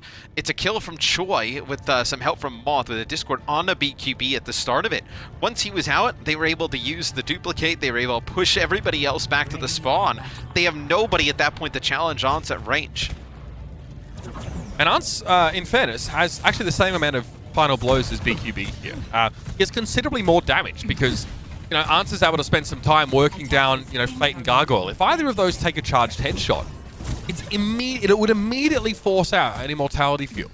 I mean, if you can get that crucial cooldown, you know, it's like 16 seconds, right? It's a very long cooldown. If you can force that out with a headshot, that is a transaction that gives you a huge economic advantage. And it doesn't look like much, but it can snowball out of control when there's other sources of damage, like sticky bombs or, you know, halt into accretion. It just becomes too much for your healers to cope with. And the Mayhem come out with Brigittes are insane. Yeah, I was just about to talk about that as soon as you were done talking, where you come out with the Brig here. I mean, the Brig is good. Okay, so this gives you the idea that they want to armor pack constantly, whether it's Yaki or BQB. They started to armor pack BQB in the Widowmaker matchups on Volskaya towards the end. But you lack a lot of damage in the shield battle. You know, Batiste, for all of the great things he does as a healer, just the damage he's able to pump down on shields is massive, and you lose a lot of that now. Armor is definitely less effective against Widowmaker because all of her damage comes into one shot and not, you know, a number of different projectiles. Still, though, if it gives BQB the edge in Widow 1v1, maybe that's what the Mayhem are banking on. Already Moth is down, though, so very carefully do they have to play in. This is a Yaki. That sounded meaty. It sounded like someone just smacked a watermelon on the ground. Somewhere Baby Bay is watching this. He's like, I told you, man. Like I didn't get a fair fight all day long, as that's what he was dealing with yesterday. With Yaki flying around on the Echo, just comes from the backside, able to take out Ants, sitting up on the high ground. Just look at this first fight, man. Yaki, Florida Mayhem takes point 8. Yaki basically at a duplicate. Rascal at 43%. Just the amount of damage that Yaki was able to do. First on the kill on Moth, then on the kill on Ants was crazy. It's so mental that he can spend so much time sneaking up behind Ants and still have so much damage in the fight. You know, when he spends probably like 40% of it actually getting into position for that assassination. So, very nicely done. Ants now needs to be aware that this isn't just a pitched battle between Widowmakers. There are 5 other players on each side. And need to be aware of that. He'll need to rely on his own cohort of teammates. Not this time, though. Gangnam Jin was about to be sucked into what looked like a halt, but Ants was able to find that headshot. Well, I think the way you need to play it, this, if you're Ants and you're the Shock, is that'll be a trade in terms of the Echoes, is, you know, Ants really needs to focus on where BQB is, kind of keeping track of the Widowmaker. And then you probably have to have Choi and Rascal all keep track of where Yaki is playing. You can't have him to keep track of both because of just the verticality that Echo can have. Like, can go right above the Widow when she's scoped in. Oh! Nice Halt Accretion combo. That there it is. It forces an immortality field. That's all it takes. So now, that isn't available for the Shock for the next 15 or so seconds. And then this Infrasight also allows you to get Immortality Field back as a cooldown. It buys you enough time where Immortality Field will be back in play. That's an Immortality Field, that's actually a walls used by the Mayhem. Yeah. And then Fate gets killed just by the sticky bombs. Didn't look like there was a halt or anything there. Fate got headshot just before that. I mean, Ants was so sharp, he was able to pick the the very small window, or where Fate didn't have a barrier, or if he pushed ahead of it, I think, and it was headshot into sticky bomb kill, and not easy to get rid of such a, a large target like Orisa with all that health, but, I mean, with both your damage dealers focusing down on them, and without any shield to hide behind, Fate was dead to ride through quickly. Duplicate here for Yaki, Matt. BQB getting Rascal now, so that might not even be necessary. Here's an immortality field, though. The Shock want to try and stand their ground as well as they can, and Yaki wants to forge ahead.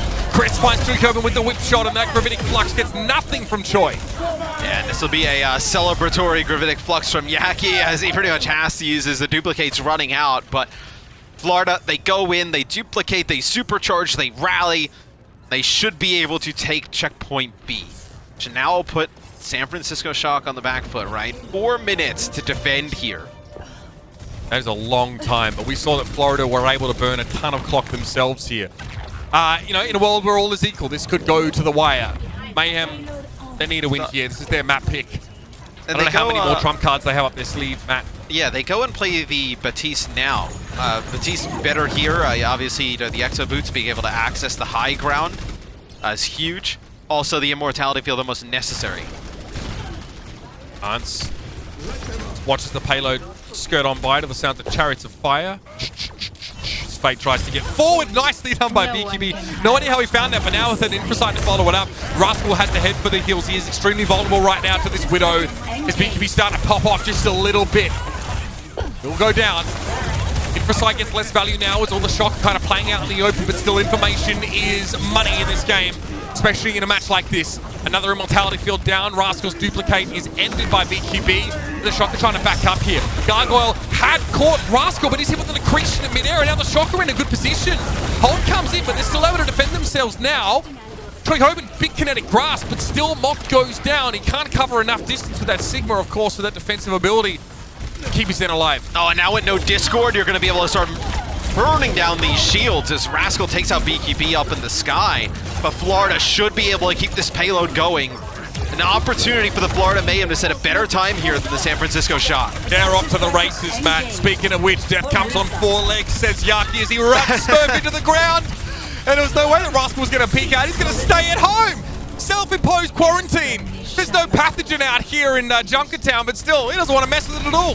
Trick open, pile driver, takes Gunnums in a little bit low, but the Discord Orb is going to send him packing. And now Tracer, desperation from Answers. He's forced to recall as Rascal peeks out with very little health, and he is cut down awfully fast by a focusing beam. Yaki gets the sticky bombs, and the Mayhem get the map complete with plenty of surplus seconds in the bank.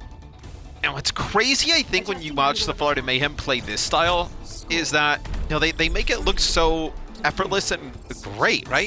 Using Yaki on the Echo, fantastic Echo player, that they don't, it's wild that they feel like their Tracer play is so much better than this, than to play something like this on other maps, right? Because they could easily replicate this type of play style and just have BQB play the Ashe, which he's very good at. But really, we've only seen them go to this type of play on this map. It's kind of nutty, really, when you think about it, that we haven't actually, at any stage, seen the Soldier 76 and the Tracer combo yet from the Mayhem. The maps, to be fair, haven't lent themselves to that style. The points that they got in Nepal, it was probably the 2 worst points for them to get back-to-back in terms of what they want to run. But yeah, in a Blizzard world, you could have maybe saw Soldier, but just longer sightlines for Ashe, just objectively better. Ashe kind of objectively better every aspect. But yeah, we've never seen them really go to this Echo play consistently on other maps, where on Junkertown, at least in the games in the May Melee that we've seen them play, they've been extremely effective with it. Florida now get the luxury, relatively speaking, of defending here. I don't know if Junkertown would exactly be a tourist site of interest, but they're ahead in time, and now they can get BQB to work. I mean, Rascal's thinking, all right, well, if Yaki went so deep and found that kill, he opened up the fire, I kind of have to replicate that myself. Can you ever lay back and just kind of play defense on Junkertown? I feel like this spirals out of control in favor of the offense. I feel like more than any other map we have in Overwatch, where 2 kills really kind of turns the tide, where a team can go from here all the way to basically point B with 2 kills. Yeah, this map is volatile, right? Things can snowball out of control awfully fast. BQB is on the hunt. Rascal is low. Artsun finds him though. Same okay, spot. Big pickup. Capitalization though, is it there? Nice little body shot on Yaki, takes him low. Can that be followed up on by Rascal though? Unsun is down, Gangnam Jin finds it, but Gargoyle has been removed. That immortality field seems to have done very little. All the Mayhem were able to do was bask in the incandescence briefly, but they got no material benefit from that being in place. So the shock, mush, they say, to the cart, and they get a little bit closer now to point B. I don't really think there's any contest here from the Mayhem. They'll let this go to the keeper. Absolutely none. And Ans gets that pick off on the BQB. It's the same exact angle that he peeked to get the kill the first time on the offense for the Shock. A different positioning from BQB, but same type of situation with the jump over the shield from afar. Is how does Florida decide to play this? You can sit here on the high ground and wait till the cart light gets underneath and get a really sick angle here on the Shock. The downside for Florida is if the Shock were to win the fight here, they almost get point B for free as well. Smurf trying to break as much of that damage down as he can, but BQB gets caught by Ants of all people. Yaki though, that is filthy. And 2 kills with a focusing beam. Both Moth and Choi Herben caught in the line of fire. Now we're in overtime, so the Shock have no choice. They can't leave. Rascal on the high ground's low, but Yaki will be joining him momentarily. And just one sticky bomb was all he needed to connect. And now the Florida Mayhem, they have sealed or at least set up their win condition, Matt. They have 2 minutes and 29 seconds to get just inside that second phase of the map. Entirely winnable for them. We've seen what they did before once more. And it's also winnable for the Shock, right? I mean, Shock, you really... I mean, with 2 minutes and 29 seconds on the clock for Florida, you were really looking at, okay, we need to at least get the checkpoint A and then make some progress through B. Like, you didn't necessarily take all of B. It would have been great, but... You know, they kind of got their job done. Like, if they would have gotten held on point A, let's say underneath the bridge or before completing it, they would have been in a really tough spot. But now the Shock, they get a little bit of a buffer, right? You can lose a fight or 2 potentially at A, and then with how long it takes the payload to move through the door, you can get another fight for sure before the payload goes the distance. So you've really, with this offense, given yourself 3 chances here if you're the San Francisco Shock. All right, well, that's a decent amount of time to work with. Depends. I mean, we just don't see teams take forward fights here on this point, right? It's always predicated on picks, and generally, it's always outside of the choke. Even though there's 2 shields on both of these compositions, the further forward you play as defenders, the easier it is for the enemy Echo to wrap around you, or crucially for the Widow just to move up on the left side and pick off a Zen or something similar. The Shock sit back, as expected, ults out of the gates, pleasantries exchange, and we're off to the races. See BQB trying to line a shot up onto that halt, see if he can get anything coming. It's really what sets up a lot of the action here in the main melee is these Orisa halts in combination with everything. In combination with, I know, sticky bombs, Widowmaker shots, we've seen whip shots, any type of halt, you just see everybody throw everything at it. The Trichoben is the quote-unquote off-angle Sigma. The only kind of Sigma that these teams like to go for. In a moment, we will see BQB try and challenge, but he's trying to be a little bit creative right now with his spot selection. Oh, okay, the Shock are pushing up into the choke here. This does leave the backline vulnerable, but BQB tries to do something about it, then just gets sent packing immediately. Rascal is down, but Fate is missing. That's dangerous. Only 1 shield is left for the Mayhem now. Choi Hoban slurps up all the damage with Kinetic Grasp, but he can push forward now. 2 shields is better than 1. What the Shock realize, to figure that out. What they realize is that the Sigma, the Widow, and the Zenyatta for the Florida Mayhem were playing off to the right-hand side here. And when they see Fate move up past the bridge and the choke, they know all he has is the Brig and the Echo with him. So what did the Shock decide to do? They just put a shield to block anything coming from the right-hand side, and they just push straight through Fate and take him out. They know that he doesn't have enough healing to live through all that damage. All right, not much lead on those sticky bombs. Fate! Oh, my! Kinetic Grasp used by Gargoyle. That is a fat stack of shields for that man. Unfortunately, he gets no value out of it because he has to wait with the rest of his team while Fate has his grievous wounds tended to. Now they can go forward again, though. Here's a halt, accretion, blocked by shield. Oh, Gangnam Jin gets caught by Rascal, but will it be the same now? The Hunter almost was the hunted. The Rascal's able to slip away into the shadows in San Francisco. Hold! 38 seconds left! Yeah, because you don't play the Batiste, you lose a lot of damage with this end, so you have to just kind of play safe here. Look at where the cart, this is a bad position for the payload for Florida. It's so out in the open, his Fate gets pulled over the top of the boxes. So Fortify and turn to get back, so no Fortify here. Yeah, the Fate. Fortify was what kind of yoinked him a little bit extra, I think, as well. Yeah. All right, Arns thumbing his nose at Authority right now, and it is opposite number in BQB. BQB gets Infrasight. Ants now plays a much tighter angle, much safer. BKB is going for very rapid peaks, and Yaki gets the push. He finds Ansar now. Can he get another? Rascal. Oh, it's a double supercharger. It's like poetry slam with all these bongos right now. Violet goes down. Gargoyle gets him with a gravitic flux. Tree-Hoban finds a 1 kill. All the bongos are gone now. Quite a shame, really, but his card's moving. Rascal can't contest, and Tree-Hoban doesn't have enough health. He's going to push up. Still Troy cannot get the job done, and we're in overtime. This is about as close as it's going to get on Junkertown, Matt. And I believe that Troy and Rascal are going to get that far spawn, so they're going to have to either switch or wait. Try and get close here as Ant's getting an angle, trying to get a Widowmaker shot at the beginning. Crystal switch over to the Batiste to get an immortality here for the end. It's Yaki with the duplicate. Ants will have the walls in a second, so know exactly what's going on. That could be big. It'll make it really hard for BQB to be sneaky like he would prefer. Amplification Matrix goes out. Gargoyle tries to push ahead of it. He finds Smurf. He gets the kill. Oh my god! Not again! Cue the clip. Run the clip of Mop's face. The utter state of this. The Mayhem able to push over. They get right up in front of the Shock and are able to intimidate them into walking off the cart. Oh my giddy arms! I would love to see a replay of that eventually, because I believe the immortality is used from the Shock, the Amp Matrix as well. Moth was really close to Transcendence. Don't know if they even get the use of the Transcendence as Yaki turns into the Orisa, duplicates the Orisa, pushes on through with an extra shield and a supercharger, and he just barrels his way through Smurf. I mean, Smurf, there's nothing he can do in that situation. Yeah. He's got the everybody just running through his shield. I mean, what, he fortifies and just waits to die.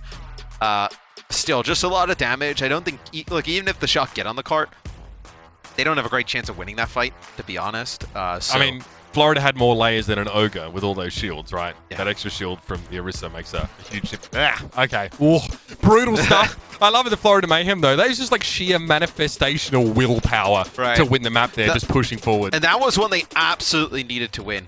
Going into control, they absolutely needed that win there on Junkertown. This is going to be a series which, like I mentioned, is going to go down to the wire because these map picks are so important. It determines the compositions and their effectiveness. There you have it, ladies and gentlemen. Somehow the Florida Mayhem able to bring the series back under their control, or at least even things up now.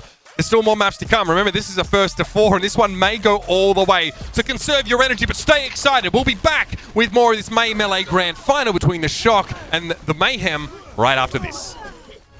Coca-Cola is the official refreshment of the Overwatch League.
Ladies and gentlemen, we can confirm that was a Charlie Niner.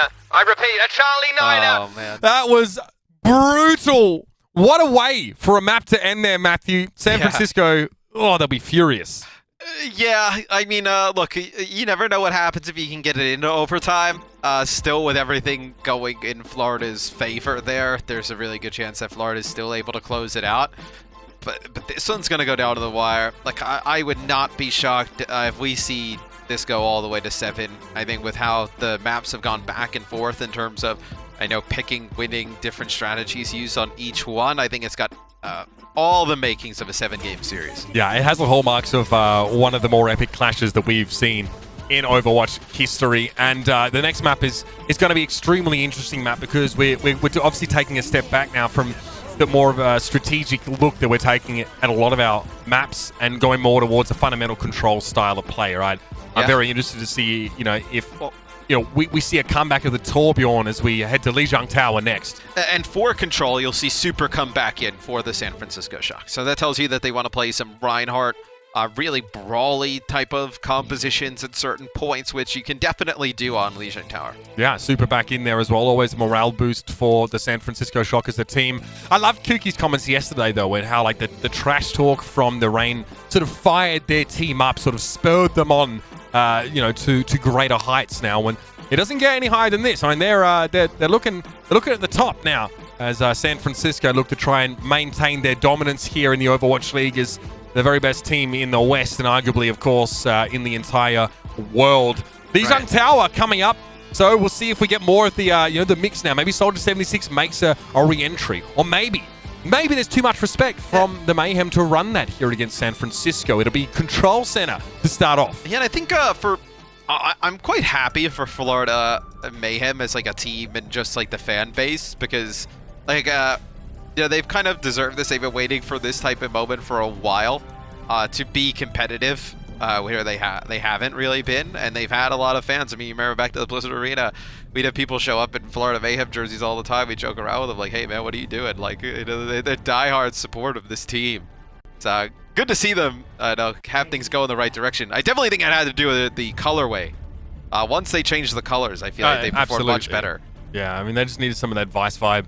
It's so funny. I was reading sort of social media yesterday as I, perusing it, and a lot of the original Mayhem fans are like, listen, as day one fans, we always expect there to be something that could go wrong, right? We always expect, something that looked really good to turn into something that doesn't look great. Today, they're probably singing a different tune. Today, they're probably coming in with a bunch of confidence, and at 2-2 in the series, can't blame them. We're out of the gates, Matt. It's Lijiang Control Center.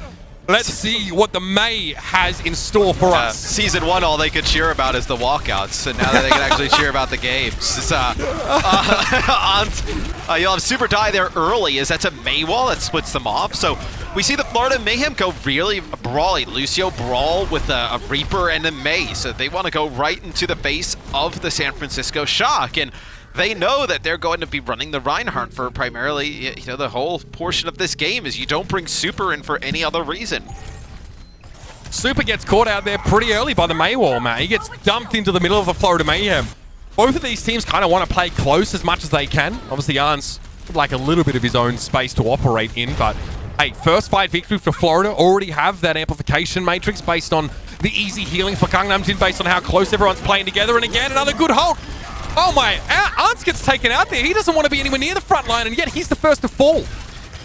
And is this where you see Florida, take advantage of some of the compositions and switches that this Shock have to make? Now, Arns goes over and he will play McCree. So looks like Choi getting staggered out here. May have an opportunity to make it out with his life, but still what? He's going to have to go back to the spawn, switch in and out to try and get a new mech. So you play the Orisa, so this is really a slower base composition.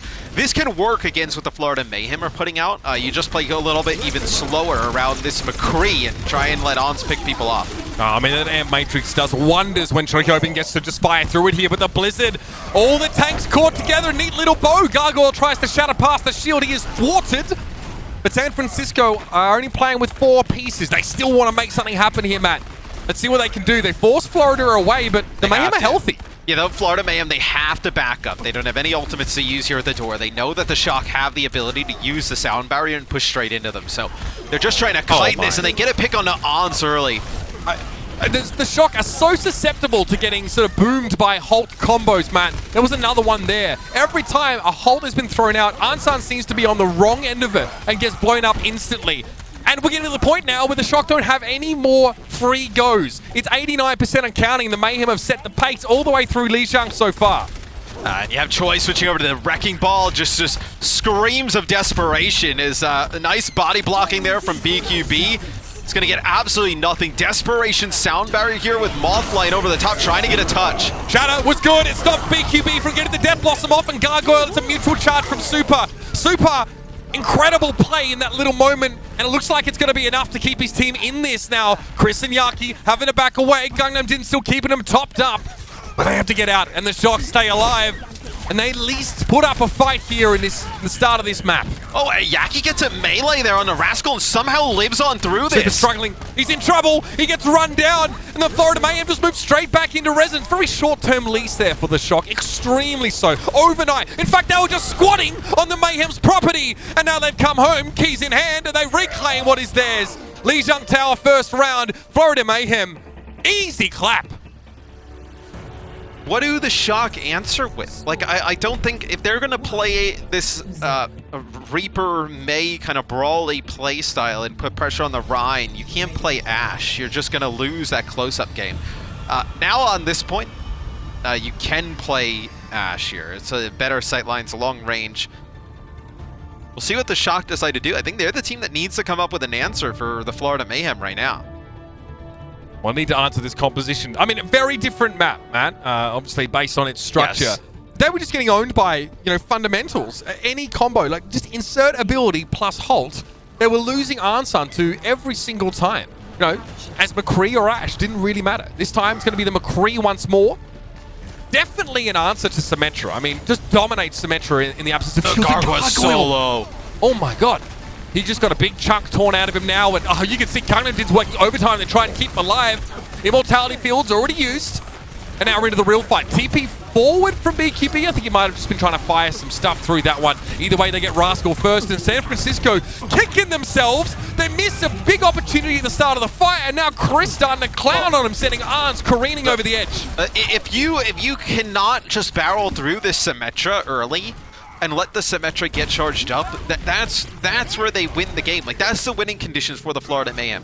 If Florida can just weather the attack from San Francisco to allow BQB to get his laser charged up, then the Florida Mayhem have a huge advantage. They got a few players low. They got Gargoyle low. They just were not able to push up and get the kill. Alarms going off in the boiler room of the San Francisco Shock right now. Oh, there it is! Would you like some fries with that, San Francisco? Gargoyle turns him into a charred mess. Of course, Fire Strike comboed with the old Air Matrix. Yeah, perfect. Al dente even. Nice and crispy around the edges. You love to see it. You do. It's the Shock. They've not been able to get anything going here on Lijiang Towers. Super and crew gonna go right side, try and go back to the point again. Same exact route, but look at this. They're gonna have a Blizzard to work with, a Shatter for Gargoyle, and also the Symmetra barrier could be pretty devastating here. Nice halt.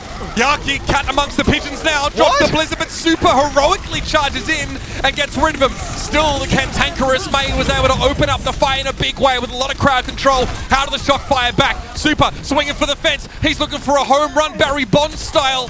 And he has himself a Shatter now, but that wall is a problem. He needs to wait for it to go, and his patience is rewarded, but that turret's beaming him down. He gets in another charge kill. Super is out of this world.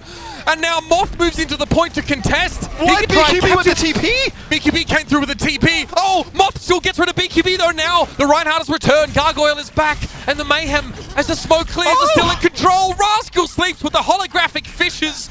And the Shock still haven't had a point capture yet, Matt. Bro, the TP is so sick from BQB to get rid of Super. I mean, he has such a large HP pool to put on the point. Fate with a second knockoff. He got one on a Ons and then one on a Rascal as Gargoyle lays down the Shatter. Super's not stopping for anyone though. Choyobin is hit by the Shatter, but Super's able to come in here. Some janitorial work. Fire Strike can't claim Gargoyle, and Fate goes down as Choi gets rid of him, and again, at the death, the 11th hour, San Francisco managed to get in control. But how long can this last? How long can they hold on? So you had some switches for the Florida Mayhem, so they will have to reset some of this ultimate economy now, as you see Fake Gargoyle, Chris, and BQB basically starting from scratch. But the Florida Mayhem's composition really doesn't rely on a ton of big ultimates. If Yaki can get a good May wall, and then you get the Reaper in a position, totally negates anything this Widowmaker could provide. I mean, honestly, he has a extremely narrow sight line, and he's dealing with 2 shields. Yeah. Fate's still taking a ton of early damage here, so the Shock are buying themselves some time, getting small percent, but here's where it gets nasty. Amplification Matrix, Violet's Immortality Field goes down. Both teams use the windows. Or windows in St. Paul's Basilica, but not nearly as pretty. Okay, BQB teleported into the backline, so we'll see if he gets anything, but in the meantime, Fate struggling in the front line. He gets taken down. Ice Block had to be used by Yaki, who's also struggling, and Violet comes up with 2. Hello? And then he goes back to healing. Get your man that can do it all. Okay, so the Shock get a fight win above 50% now on the point. As Florida, they just need to build some ultimates here coming up. They have the Blizzard. This will probably be their best chance. Supercharger plus Shatter online, but then you also have to keep an eye on Moth with that sound barrier. So good at getting these ultimates, effectively onto everybody. It has to be a big one when this Blizzard comes down. 73% and counting. An Earth Shatter here could be the answer from the Shock to what Florida try and bring here, but the Blizzard is scary, and San Francisco know it. They know it's coming. How do they work around it, though? Supercharger's down, wall off, route of escape is cut down. Yaki, here comes the Blizzard. The Shock are trying to get away. The sound barrier keeps Super alive a little bit, but he doesn't have a shield. Shatter, okay, nice try. Try to get cheeky, but the charge is beautiful. It's like a vacuum. He sucks BQB straight on in, and he is flattened up against the wall. Yaki goes down now as well, and San Francisco starting to make this map one of the best we've seen. Fate goes for adaptive shielding, but only staying in the fight for as long as he can manage with his health pool. He's got to roll on away, and 91% and counting now. The Mayhem have to touch. It might be the Doomfist attempt from Yaki. Gargoyle switching to D.Va, Matt. Here we go. Yeah, he's barely going to get a touch, and it's going to trigger OT, but he's going to get demexed right away. Gainamjin coming around the corner with an Amp Matrix, but it does not look like it's going to do enough. Rascal gets the catch there. BQB finds Ansho. That's 1 for the Mayhem. Shock down to 5 players. Fate now just trying to keep himself scarce, and here's the sound barrier. The Mayhem have just a little bit more durability, but that Immortality Field is thrown down by the Shock. It's removed in the back line. You can see Gangnam Jin given that healing. Rascal comes back in with a Blizzard, though, with a chance to stop Fate in his tracks, and he takes it. The Wrecking Ball's frozen solid, but the defense matrix from Gargoyle keeps him alive a little longer. He, in turn, eventually is desuited now, though, with Super finds him, and overtime is complete. Earth Shatter there. Gangnam Jin over the edge, and the Shock get it done. They stay alive in this map, and we go to a third and final round on Lijiang Tower. Barely, as they run it back from 99 to 0.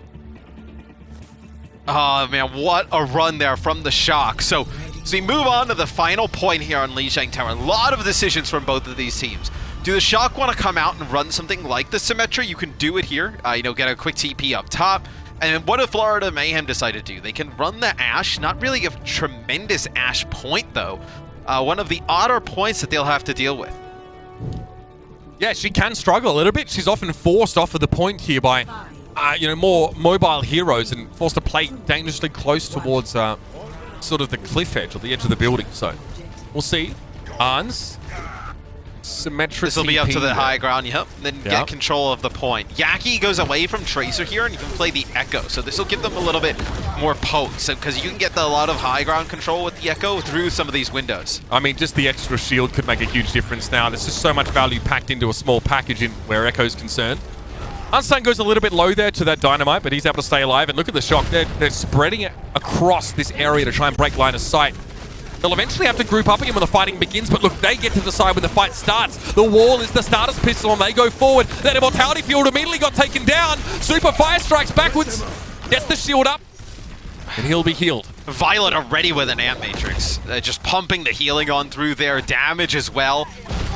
As soon as this falls, it's a big hold, but in return as Gangnam Jin falls. Yaki gets into the backline, Matt, but look at this. The rest of the Shock have already pushed forward. Yaki can do what he likes there because they've dealt with the bulk of the Mayhem's forces. San Francisco getting value out of the May, out of the Symmetra. It's a tough comp to break. That's why a lot of teams are I don't want to say they don't want to run it, but it's very risky to run the Symmetra because if you don't get control of the point first, Symmetra's one of the worst to try and retake with. So you're forced to change the comp up a little bit to try and make it work. But with the control of the point, you see how effective it is as the Shock will move up above 50%. This is vintage Super, Matt. He has a third of San Francisco's 36 final blows right now. He is absolutely dominating. BQB, well, sends Bob in there. Doesn't get much value, but Ansan goes down. Yaki copies a Reinhardt. He's got a shatter. He goes for the 180. He hits Rascal, and then he turns his attention to more pressing matters. More swings of the hammer. Doesn't get a second shatter, but Gangnam Jin now can take center stage with this transcendence as Super is flattened by Gargoyle. Gravity is working against him. And the Florida Mayhem get in control of the point, but they have given a big lead over to San Francisco. San Francisco will have to consider, though, changing off some of this to be able to get the point back. As On's very close to the Symmetra barrier. I'm interested if he stays on it. Yeah, so if you were going to stay on this, though, like, and try and brawl it out on the point, you may as well have brought a Brig into play.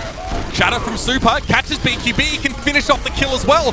Gets a bonus in Fate's Supercharger, and Fate is in trouble as well. Another for Super, unbelievable! Marked on the middle of the point now, using that Symmetra barrier to great use in the Shock.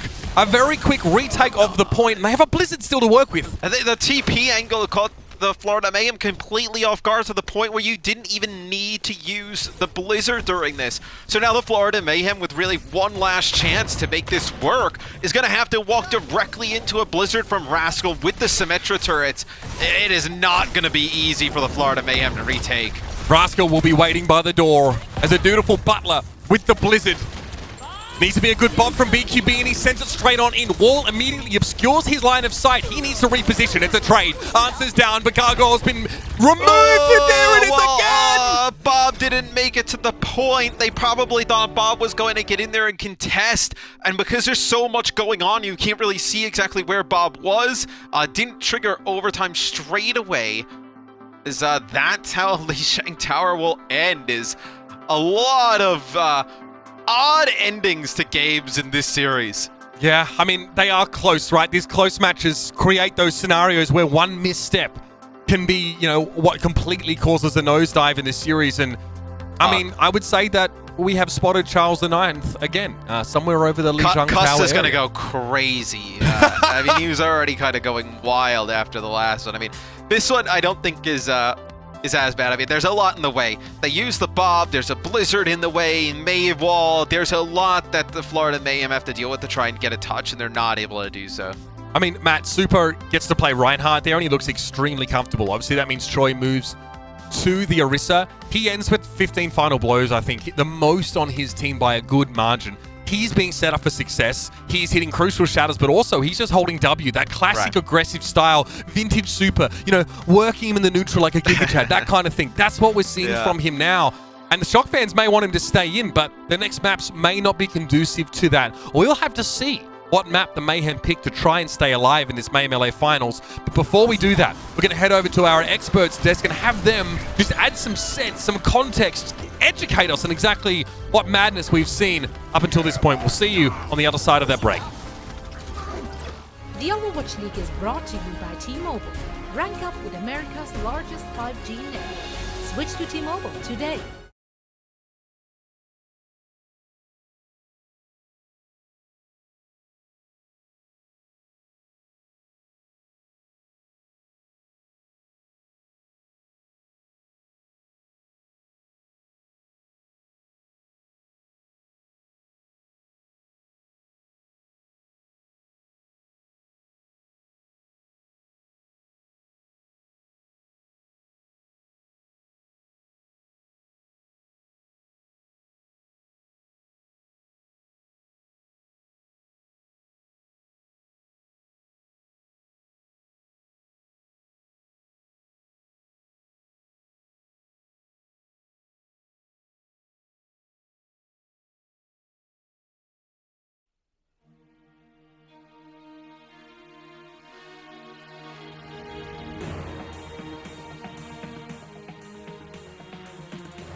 Welcome to our game break presented by Cheese It Grooves. This match is going the distance, everyone. I am so excited, so pumped, so sweaty, actually, also. This is the first time where I finally understand why there are sweat-wicking materials used in player jerseys in esports. It's the first time. I understand it to like 20%. But that's Just all turn I'm on the gonna give AC, so come on. I can't. It's just too hype. Let's talk about the matches. I mean, so far, everyone who's choosing the map is also winning the map of their choice. Let's kind of cycle back to Volskaya, which was the third map. I can count. I swear. Yeah, it was indeed the third map. Reinforce. Maybe talk to us about the compositional differences we saw from each of those teams. I'm not gonna say me and Costa predicted it. But we predicted it. Yeah, I mean, it's so much about the map design and then the compositions and how they play out on these maps, and you really saw that on the Volskaya Industries. I mean, the San Francisco Shock, they picked Volskaya Industries with a purpose. They wanted to play that Torbjorn to shut down Yaki's Tracer, and they successfully did so. It's not even so much on the offensive teams for not being able to cap point A. I think it's just flawless execution of the defenses here, and it's so beautiful to watch. So you gotta love what you're seeing here from both teams, playing at such a high level here in the finals of the Melee tournament. The thing that I found really interesting is we talk so much about Rascal and Yaki in this matchup, but I would actually say, we went on to Volskaya and it was the Arns show. The Florida Mayhem didn't have an answer to his Widowmaker. They had the Crossfire, they had the Torp turret to protect him, and they couldn't shut Arns down. And then we go back into Junkertown, and it just became a Widow off, which everyone wanted to see, the BQB versus Arns. And honestly, they both threw their punches. It was pretty even. Most of the players had the advantage on the offense, but that was an exciting match. I do need to talk about the elephant in the room. We had 3 maps since our last break, okay? Yeah. All 3 times, we've had a really bad C9. Okay, guys, let's just talk about it. Man, I understand. I understand your tanks are on the point, okay? But when they die, someone else needs to step up, okay? So it just... Obviously, some of them, those fights were disadvantaged anyway, but we keep seeing these fights that have potential to be turned, these clutch fights, these clutch moments that are ruined by knocking on the cart. So please, just for my sanity, get on the cart. Just for me. It is very stressful to watch. It is very stressful. You hate to see it, perhaps? Yeah, absolutely. You hate to see it 3 times in an hour. There we go. Yeah, I mean, our lifespan is definitely cut into half after watching all of these games. I hate to say it. Map 5, Lijiang Tower. Mayhem actually came out pretty strong. They did come up with I would say, superior composition there. Yeah, I mean, I was going to come into this game break and talk about the fundamental strength of both teams, playing good compositions and whatnot. But on Lijiang Tower, I mean, there were so many hero plays from both teams. I'd like to emphasize the fact. Of course, I think Florida Mayhem came out with a better composition on Control Center, and as a result, they won that, of course. But then, when you go to Gardens, for example, when Fate starts booping off people, and we're seeing crazy plays, Super came in so clutch on this Lijiang Tower, hitting Earth Shatters, hitting charges, etc. This is where the heroes and the MVPs of the final really start to shine. So sick to watch both of these teams go head-to-head. Just ridiculous techs as well. I want to highlight the one of BQB going through the teleporter back and forth and killing 3 people, and they couldn't shut him down. It was just a little absurd. There's just great plays. This is the high-level Overwatch that we wanted from this tournament, and you just got to sit back and watch it. We don't deserve it. This is great. This is just great. This is, but now, I mean, after seeing so many insanely awesome performances, are you all sticking with your picks? I mean, I predicted is anyone convinced to... What's the next map? What did Florida choose? Do we know? That's a great question. Our producers will tell us in just a second. I mean, I predicted the San Francisco Shock, and I gotta stick with that, right? I was so impressed by Super's ability to lay down some shatters on Lijiang Tower, of course, and moving on throughout the series.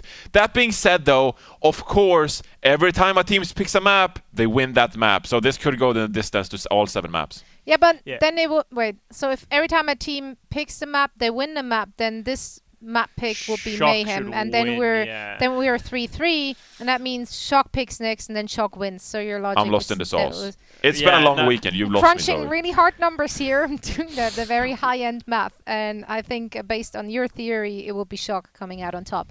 Costa.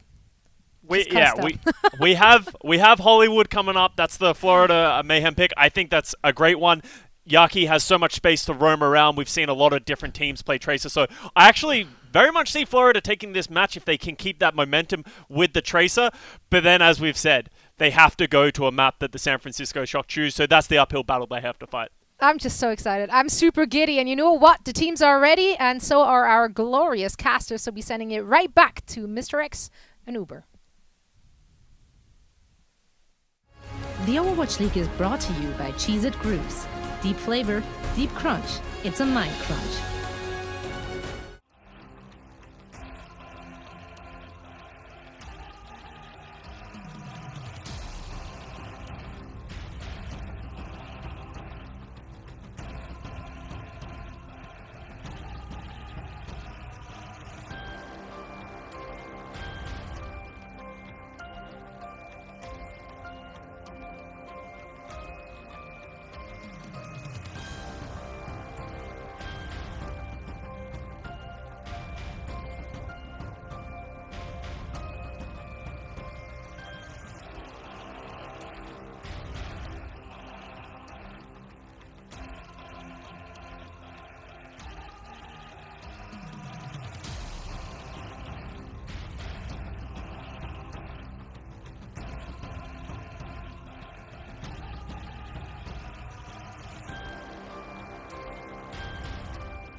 Welcome back, ladies and gentlemen, to the Overwatch League. In this first of 4 series, we are 5 maps deep already, and the Florida Mayhem get a map choice, a chance to even up the series at 3-all. But Matt, even if they win that map, they would have to try and win the series on a map of San Francisco's choice now.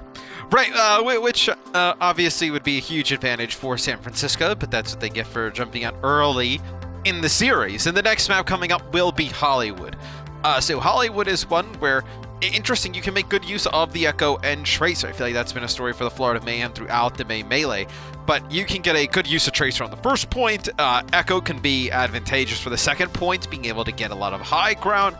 We saw them also go to this map the other day against the Atlanta Reign.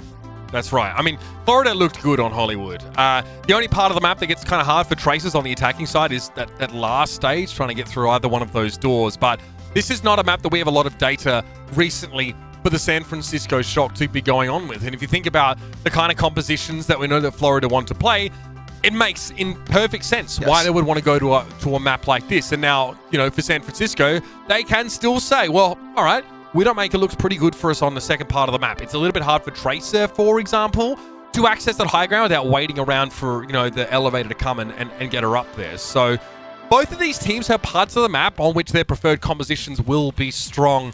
It really comes down to the overall product, and that would have to be Florida winning 2 maps in a row to take the series. This has been one of the best matches we've seen this year so far, and we're far from done, Matthew.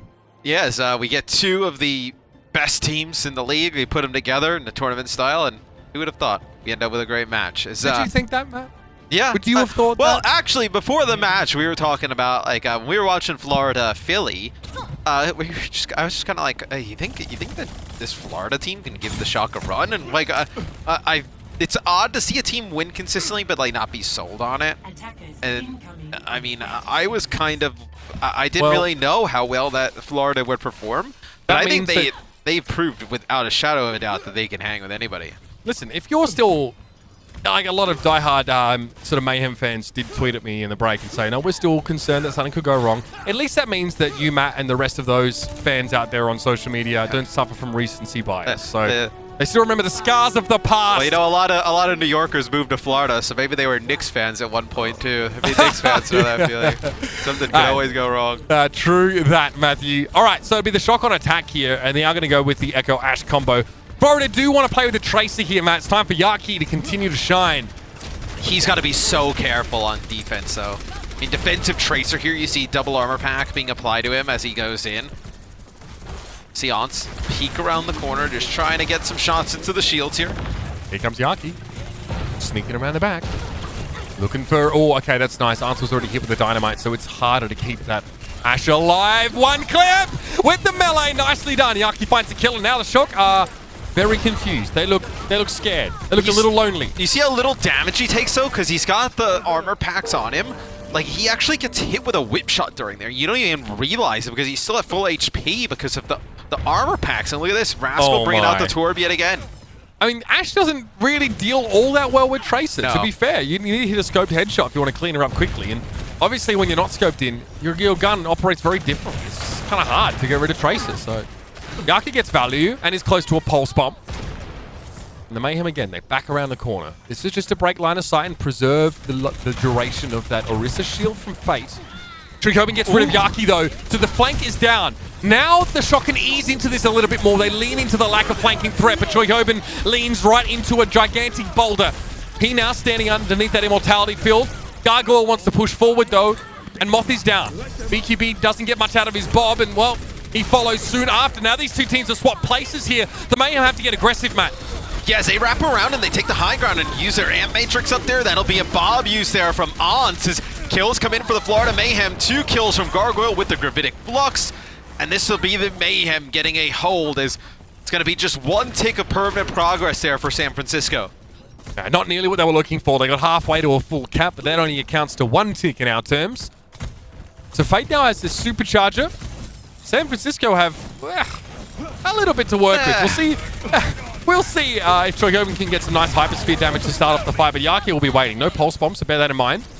The fact that San Francisco managed to catch Yaki and still didn't win the fight is a Watch scary here for sign. Florida, if they see them get to the high ground, potentially run up the staircase here with the rally and force them down to the low ground. That could be something if they see somebody come down the stairs a little bit too far. All right, so we look out for that momentum switch. The Shock are the ones that actually get to decide because both rigs use their rallies at approximately the same time. Trikobin quickly with the grasp, keeps him alive. Oh my! What goes up must come down. Fantastic connection from Trikobin there. And then the follow-up damage was readily available in spades, Matthew. Yeah, Gangnam Jin was forced to use the Immortality Field a little bit early, and then the Shock, they burn it before the members of the Mayhem hit the ground. All of that damage comes from the Gravitic Flux, and then they just wipe the floor with the remaining members of Florida. So Yaki with a Pulse Bomb. They do a good job combining these halts plus Pulse Bombs. Watch for Yaki to dart in, maybe like double blink, drop one on the floor, but that Torp turret, everybody's going to play around the card here for the shot. Yeah, the moment that Yaki shows in the line of sight. He might get selected by that turret. Pulse Bomb got used there. No kills from that one, but a Gravitic Flux in the backside might get something. Chris has already gone down to the bomb, so it's a 5v5. Trichoban is low, but he's underneath that immortality field. It doesn't last long enough to sustain him. Poor Smurf in the corner has to hide behind his shield. And it's going to have to be back to the drawing board here again for San Francisco. And just think about, like, Yaki has to play this. The rest of the Florida Mayhem really have to play this perfectly to play the Tracer effectively against Sigma, Orisa, Torbjorn. Violet just cross maps BQB. That's wrong. Gangnam's scared, bro. He's running for the hills. He don't want none. Violet there, just smoking across the map here on this Batiste, and that gives a lot of room to the shock now. It's like another damage dealer out there. Yaki's having to get in though. Yeah, deals with Choi Hoban, and he literally is! Another one from Violet. Gangnam Din again removed. And that card, she's still be rolling around the bend. Finally, Smurf has to back up. BQB deal with Violet on the high ground. All right, Smurf goes down to Yaki eventually. This constant trace of pressure must be so taxing for the shot to deal with. And newsflash, the Torb is not answering it all that effectively. No, they're able to get rid of the Torb turret rather quickly. Once you get rid of the Torb turret, there's really, you know, he's got his armor, right? He can overload and become pretty powerful tanky, but he's not the same answer to the Tracer as he is without the turret. Shock, come around the right-hand side now. Holt accretion, Molten Core. Oh no! San Francisco were trying to fry the Mayhem, but Florida find 2 quick kills, and it's both Arnstein and Violet. Now Rascal needs to push on a little bit more here. If he lets Gargoyle get healed up, it'll be hard for the Shock to make that progress. Look the at rest how of San much Francisco, they use. they wrap around. I don't get much either, everything. man. Yeah, it's going to be a Gravitic Flux coming in here from Gargoyle as he's going to be able to deal with Choi. You have BQB's Bob go down there and do some damage as well. This is a fight that's, I mean, look at the position for Gargoyle and Yaki. Really poor spots right now, but members for the Mayhem coming back. Smurf finds Gargoyle. Pulse Bomb attempt there from Yaki, but the Fortify was available. Tracer's going to have to come back another day, but Chris was too busy swinging with the mate. He didn't realize that his life force was in short supply. Moth now ducks around, giving out the health packs and forcing Yaki away again. Trying to swat this fly. Yaki, constant threat. 7 final blows and 1 death for the Tracer right now. Can Florida get a touch? It looks like they were trying to get in position to, but they're going to back on out. Let Shock have that second checkpoint. As Florida, a lot of them get that forward spawn. They're going to try and play here at the gate. Remind you that you still have Yaki behind. Oh, actually, he gets all the way back to his team. So he's able to dart all the way back. He was behind the Shock for a while. Yaki's still looking for that flank, though. You know he is. Supercharger. Wow! Nasty accretion. AoE damage forces the Mayhem away. Florida fortunate not to lose any players there. Rapidly applying some healing out of those frontliners, and they'll go once more. Arns does not have the best line of sight right now. It's a bit awkward for him. This is just a bunch of doorways. So he'll join the rest of his team. Maybe find some nice dynamite value. He gets rid of Fate there. Actually goes for a, hip fire headshot. And he gets rid of Gargoyle. That's just a death ball play from San Francisco. Yep, you see Rascal just throw the Torb turret down to watch the flank. Just pepper some shots into Yaki, if need be. As the cart moves around the corner here, Mitch, a lot for the San Francisco Shock to work with to complete the map. Supercharger Bob, you'll have Molten Core and a rally to try and get this one over the line. The Mayhem are short on big ultimates, but they're long on quality DPS players, and Yaki looking to try and give his team the edge in this fight now, but Bob runs straight up onto the point. He won't be able to move the cart, though. He's too far away from that right now, and it's another death ball fight. The Hulk gets thrown in. Gravitic Flux, but Rascal, he gets him inside the Molten Core, and this time he's doing his best Ragnaros impression. Nothing to be done. He gets over the line on the cart now, and Yaki is brought down. 36 seconds left, and the Torbjorn makes the difference here for San Francisco. And you see the difference of when they're able to slow down Yaki, or when Yaki's just going uncontested. Like, when they're dealing with him and forcing him to blink back to the team and play with the rest of the Mayhem, not letting him linger behind for so long and put in consistent damage, take players' attention away, you see how much easier it is for the Shock. San Francisco, I mean, it's kind of weird, right? They play the Ashe in this composition, but what they're really trying to do is play together as 6, or maybe with an off-angle, Sigma, and then just, run in and use Holt and just throw everything in. Like, I feel like we're getting a little bit less elegant in strategy for San Francisco, at least now. It's just get everybody in a big ball and sauce them up with a nice Molten Core. See what the Mayhem do here on offense? Do you run out with the Tracer again? Because you almost... Torbjorn on defense on Hollywood was like... he's actually legit, right? You know, this is one map where even in the past when Torbjorn was not that effective, you could play Torbjorn and kind of get away with it at times. So a lot of high ground, a lot of nice angles for the turret, especially because of the angles that Yaki's going to have to take. It's going to be very difficult for him to get in uncontested. You're going to have to use those armor packs to survive the Torb turret damage and then go in with the full HP. I mean, as far as stats are concerned, like Rascal had like an extremely good numerical performance there on the Torbjorn on attack. But on defense, set up the turret, let it go, and continue to add to those tallies here. All right, the accretion was a little bit early there for the Hulk. Could have had some quite satisfying results for the Mayhem was that timing lined up. So where's Rascal got his turret right now? Okay, it might be over towards the left. Yeah, maybe in the back. Oh yeah, it's towards that right-hand side, like on the right-hand side by the server room, which is a good spot to crosses the point as he gets halted off. Yeah, nothing he could do there. It just seems like he didn't even have time to fire his weapon. Now San Francisco down to only 5 players. What can they do with this big deficit now? Immortality fields for all, but it's going to be the Shocks to go down first, and they're trying to back up. They're trying to backpedal here and get out. Ansan finds BQB. It's a headshot. It's a 5v5. San Francisco have reinforcements on the way. Rascal switched to Tracer, so he'll be back into the fight right about now. And Smurf is in trouble, though. He's super surrounded. Rascal goes down. Smurf actually in a good spot to get some damage on Gargoyle and Chris, so they've ignored that Orisa way too long, and San Francisco may have been split, but they were focusing fire. Yeah, Yaki's still alive as Smurf goes down to like 20 HP. Yaki with 1. Choi finally deals with him. Oh man, Choi's got to just regen his shield. He's going to get up to about like 150 or so HP. So he's got to get some healing, and the Shocks somehow hold on. No progress made on the point there for the Florida Mayhem. He had kinetic grasp. You see, he used it and then ran away anyway because Accretion would just not care about that. And oh my! Bob comes in from the top rope. Nice knock up. Ance eventually loses his Bob, but still that waylays the Mayhem a little bit. They have Gravitic Flux here, bear that in mind. Supercharged. Wow, that range is getting longer and longer every time I see it. Gargoyle and Gangnam Jim are dead meat. They get dropped down. Gargoyle actually able to benefit by the looks of things from that Immortality field. Gangnam did not nearly as lucky though, and Choi Ho-bin starting to get the boxing gloves on. Go a few rounds with the king, he says. San Francisco now have the Florida Mayhem under 2 minutes to capture point A. And if you're the Florida Mayhem, when do you switch off of this, or do you ever? You know, when on Volskaya, it took them so long to make a switch down to like a minute on the clock, and they were not able to make anything going. Get anything going. And a Florida Mayhem here, no support ultimate. And they're gonna have like 4 other ones though, with the Supercharger and the Gravitic Flux. But still, they lose this fight. They are in a world of trouble because the Shock will come back with a lot of ultimates for that final fight. Immortality field is a support ultimate. Changed my mind. Oh, it basically is. I mean, Immortality field's nuts. Let's see. Maybe there's a whole Pulse Bomb combo available here. Gravitic Flux. Okay, there's an Immortality field. Nicely done. Chris gets rid of that, and that's the Mayhem able to completely wash over the Shock with this fight. They didn't have support ultimates, but they started off the fight.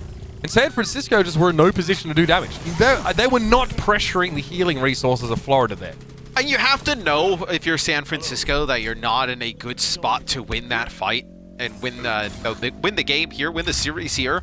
But what you've done is you've dwindled this clock long enough that now you can go and play aggressive on defense, right? You see them push up, get in Florida Mayhem's face, and just burn clock. The Shock finished the map. Like, they have such a big advantage by finishing the map with the time. Like, that 3rd point is very difficult to take. And that Hulk doesn't really work, so all of San Francisco get high ground. If they want to burn clock and actually force the Mayhem to sort of take cover or otherwise move away from the car, this is not a bad way of doing it. But Smurf gets knocked down, so Bob now, he's the valet. Give me your keys or it's your life, he says. Maybe that's not a valet after that. Oh, well. Gargoyle goes down to an accretion, though, so without the Sigma here, things get tougher, and it's more of a grind for Florida to try and find a kill. I mean, this is so advantageous for the Shock. I mean, just playing this neutral game and getting these pickoffs, Ance puts the Bob on the cart, you're able to get one out of it. Now your biggest thing for San Francisco is you want to take a fight on the cart, extend it, get them to use their support ultimates. You'd come back, and you'd have a lot of ultimates used of your own. That pickoff is huge, though, for the Mayhem. You may not have to invest that heavy after you get that pick on a Rascal. Smurf on the low ground, Immortality Field. That's hard to get. Keep an eye on the field. They can't get rid of it, the shock. So now they're in a really dangerous spot. If they remove that drone after a couple seconds, maybe they're fine, but it was in an awkward place between two shields and under that awning. So Mitch, though, they layer both support ults with the Ant Matrix and the rally and use a Bob after their upper player. You know, a minute and 45 on the clock, you get the payload moving. Is that worth it, Matt? Is that worth it to win that fight? I don't think so, especially when you know the other team's going to have Rally, Gravitic Flux, Supercharger. Like, you have to get the payload moving, but you don't really give yourself a great opportunity at the end. Violet is so good. Violet is so good. He does go down eventually to Yaki, but he keeps himself alive from the Pulse Bomb and give Ans time to respond. He gets rid of Gangnam Jim, but it's 2 down already. Ansan, again, knows the card's not moving right now, so he's just looking for targets. He doesn't have to throw himself into stall, which is great! And then Moth runs BQB down. The best part is still some big ultimates for San Francisco. Bob being available for stall, for cart presence. I mean, Amplification Matrix is there too. You'll have Ant Matrix, Pulse Bomb in combination with that Halt, Bob available. I mean, that's the difference between holding on to one of these and using both of them at the same time. Like, if you would have held on to one of those for Florida, you'd be in a position where, in theory, you'd have, like, maybe a Bob, a Gravitic Flux, and, like, a Rally if you just use Ant Matrix, or, you know, the Ant Matrix to use with it. Using all those ultimates to get the cart going may have been necessary at the time, even though they did get that first pick off, but it puts them in a bad position to end the map. This is the most uncomfortable part of Hollywood for attackers, losing a fight just outside of the Gold Shy Studios, just outside of Point B. Oh dear. Okay, Yaki very quickly gets out of dodge there, and Rascal looks for a Pulse Bomb. He gets rid of Gangnam Jin's Immortality Field, which is the best you can hope for against top-level Batiste players, but still a lot of space created. BQB's run down. 14 seconds remain for the Florida Mayhem, and their dreams of rising quickly to the top here of North American Overwatch may be dwindling. They have scared seconds remaining in the shock. They aren't going to let them just walk away from this one now. Gravitic Flux catches 3. Gargoyle wraps around the side there. Chris goes down. Smurf finds the kill, and Yaki's close to a Pulse Bomb, but he's also close to death. He has to recall. Stay up on the high ground now as Fate is low. The Supercharger helps, but it doesn't heal him up at all. Violet moves up to the cart, continuing to get that healing, and he still has the Immortality Field available. That's all it's going to take for San Francisco. They are your victors here of the Overwatch League May Melee, and they do it the hard way. They were pushed to the very edge, but they come out on top once more and solidify their status as top dogs here in North America. So Florida Mayhem put up a hell of a fight against the Shock today, but the Shock just proved, man, like, they had a tough start to the beginning of the season. You lose Sinatra and Architect, and then you come back here and you win the May Melee. That is a huge statement from San Francisco that they are still the top dogs in Overwatch. And remember, San Francisco started this season off really slowly. What were they, like 2-3 at one point? Yeah. He was struggling up against quite a few teams. Came out of the gates a little bit slower than their counterparts, but they have recovered in a huge way. Not only just a depth of talent on their roster that can't be denied, but also a really good understanding of the meta right now. Remember, they transitioned almost seamlessly from dominating in hero pools to now without those restrictions being in place. And even after losing, of course, their star player Sinatra, they still, I mean, they just have more stars, bro. Just keep bringing them out. Well, just create one with Ons, right? I mean, he comes in. Nobody really knew what to expect from him at the beginning of the season. A lot of people thought he would be the last damage dealer fielded from the lineup of ones that they had. And the more that we've seen him play, you've seen him evolve. And just a mainstay player now. They don't even think about taking him and Rascal out, as they can kind of cover a lot of the heroes that are necessary. And they have it. We saw Rascal play a ton of Torbjorn on this map, especially Hollywood. Then he switched to Tracer and was starting to match Yaki in terms of output and contribution to those fights. It is wild to think about that Rascal, like, at the beginning of Overwatch League was bouncing around the league. Like, just think about the impact that he's made for San Francisco last year. Batiste, Brig, then he comes in this year, he can play those still.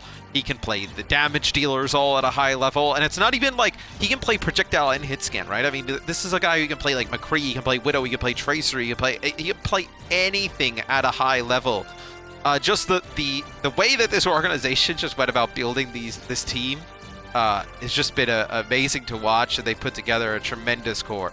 Absolutely. Let's talk about our player of the match now, presented by Xfinity, Matt. Now, I'm not in the habit of giving this to players who've, just because they object to not getting it in the past, but not only yesterday, but also today, Violet has produced incredible performances. Today, he really shone in a game where DPS were evenly matched, where it was all about just keeping your team alive. And, a lot of those immortality fields being placed down were absolutely crucial. And also, this guy is the third DPS player on Batiste. I thought the Florida Mayhem at almost every other position really, kind of evenly matched the San Francisco Shock, except that Violet and the flex support was just on a whole nother level today. Like, just the immortality fields, the ability that he was building up Ant Matrix, like, at the speed that which he was doing it against Gangnam Jin.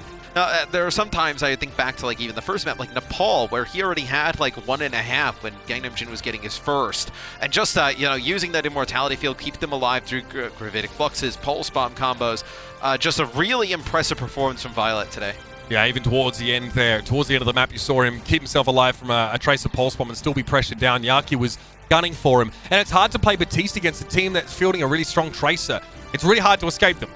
You have to be very mindful of, okay, if I save my life now with this immortality field, will I need it later on for a Gravitic Flux or something else? We talked about this yesterday, right? When we talked about Dogman on that Batiste as well. It's a long cooldown ability. It's very powerful, but knowing how to use it correctly is very, very important. And he's just spitting damage, man. Like he's just like matrixing himself and killing other Batistes and just taking 1v2s at times. It's just the split of being able to put down the damage and keep everybody alive. Because in a lot of these compositions, you're running like a Batiste with a Brig or a Batiste with a Zenyatta, where the Batiste really is like kind of the main source of just healing, like just throughput healing. Just being able to get people from 0 back to 100. Right, let's have. It's so difficult to kind of balance that, where he was really impressive. Yeah, no doubt about it. Let's have a look now, Matt, at how we got here. Let's have a look at our final NA bracket. It's obviously our first monthly tournament format for the Overwatch League, but it's been an absolute blast here, and you can see that our 2 top seeds made it all the way through. I mean, if you've missed any of these matches, I mean, they're all fantastic. The storyline of Paris looking strong, limping through past Boston, then following Philadelphia, going all the way, against Florida, trying to give them a really good fight. Of course, the Atlanta Reign, the trash talk. There's so many storylines throughout the entirety of this tournament. It's been an absolute pleasure to be a part of, and a big congratulations, of course, to San Francisco Shock and the Mayhem, because but finishing second here as well does give them 2 match wins to add to their record, and also a little bit of a cash bonus as well. So they're in the money today. And I doubt that this is the last time we see the Mayhem in this position. Like, this team is built to get here and play these teams tough, where look, I think the way that like Gargoyle played today was impressive. BQB was great, as well as I feel like the Florida Mayhem are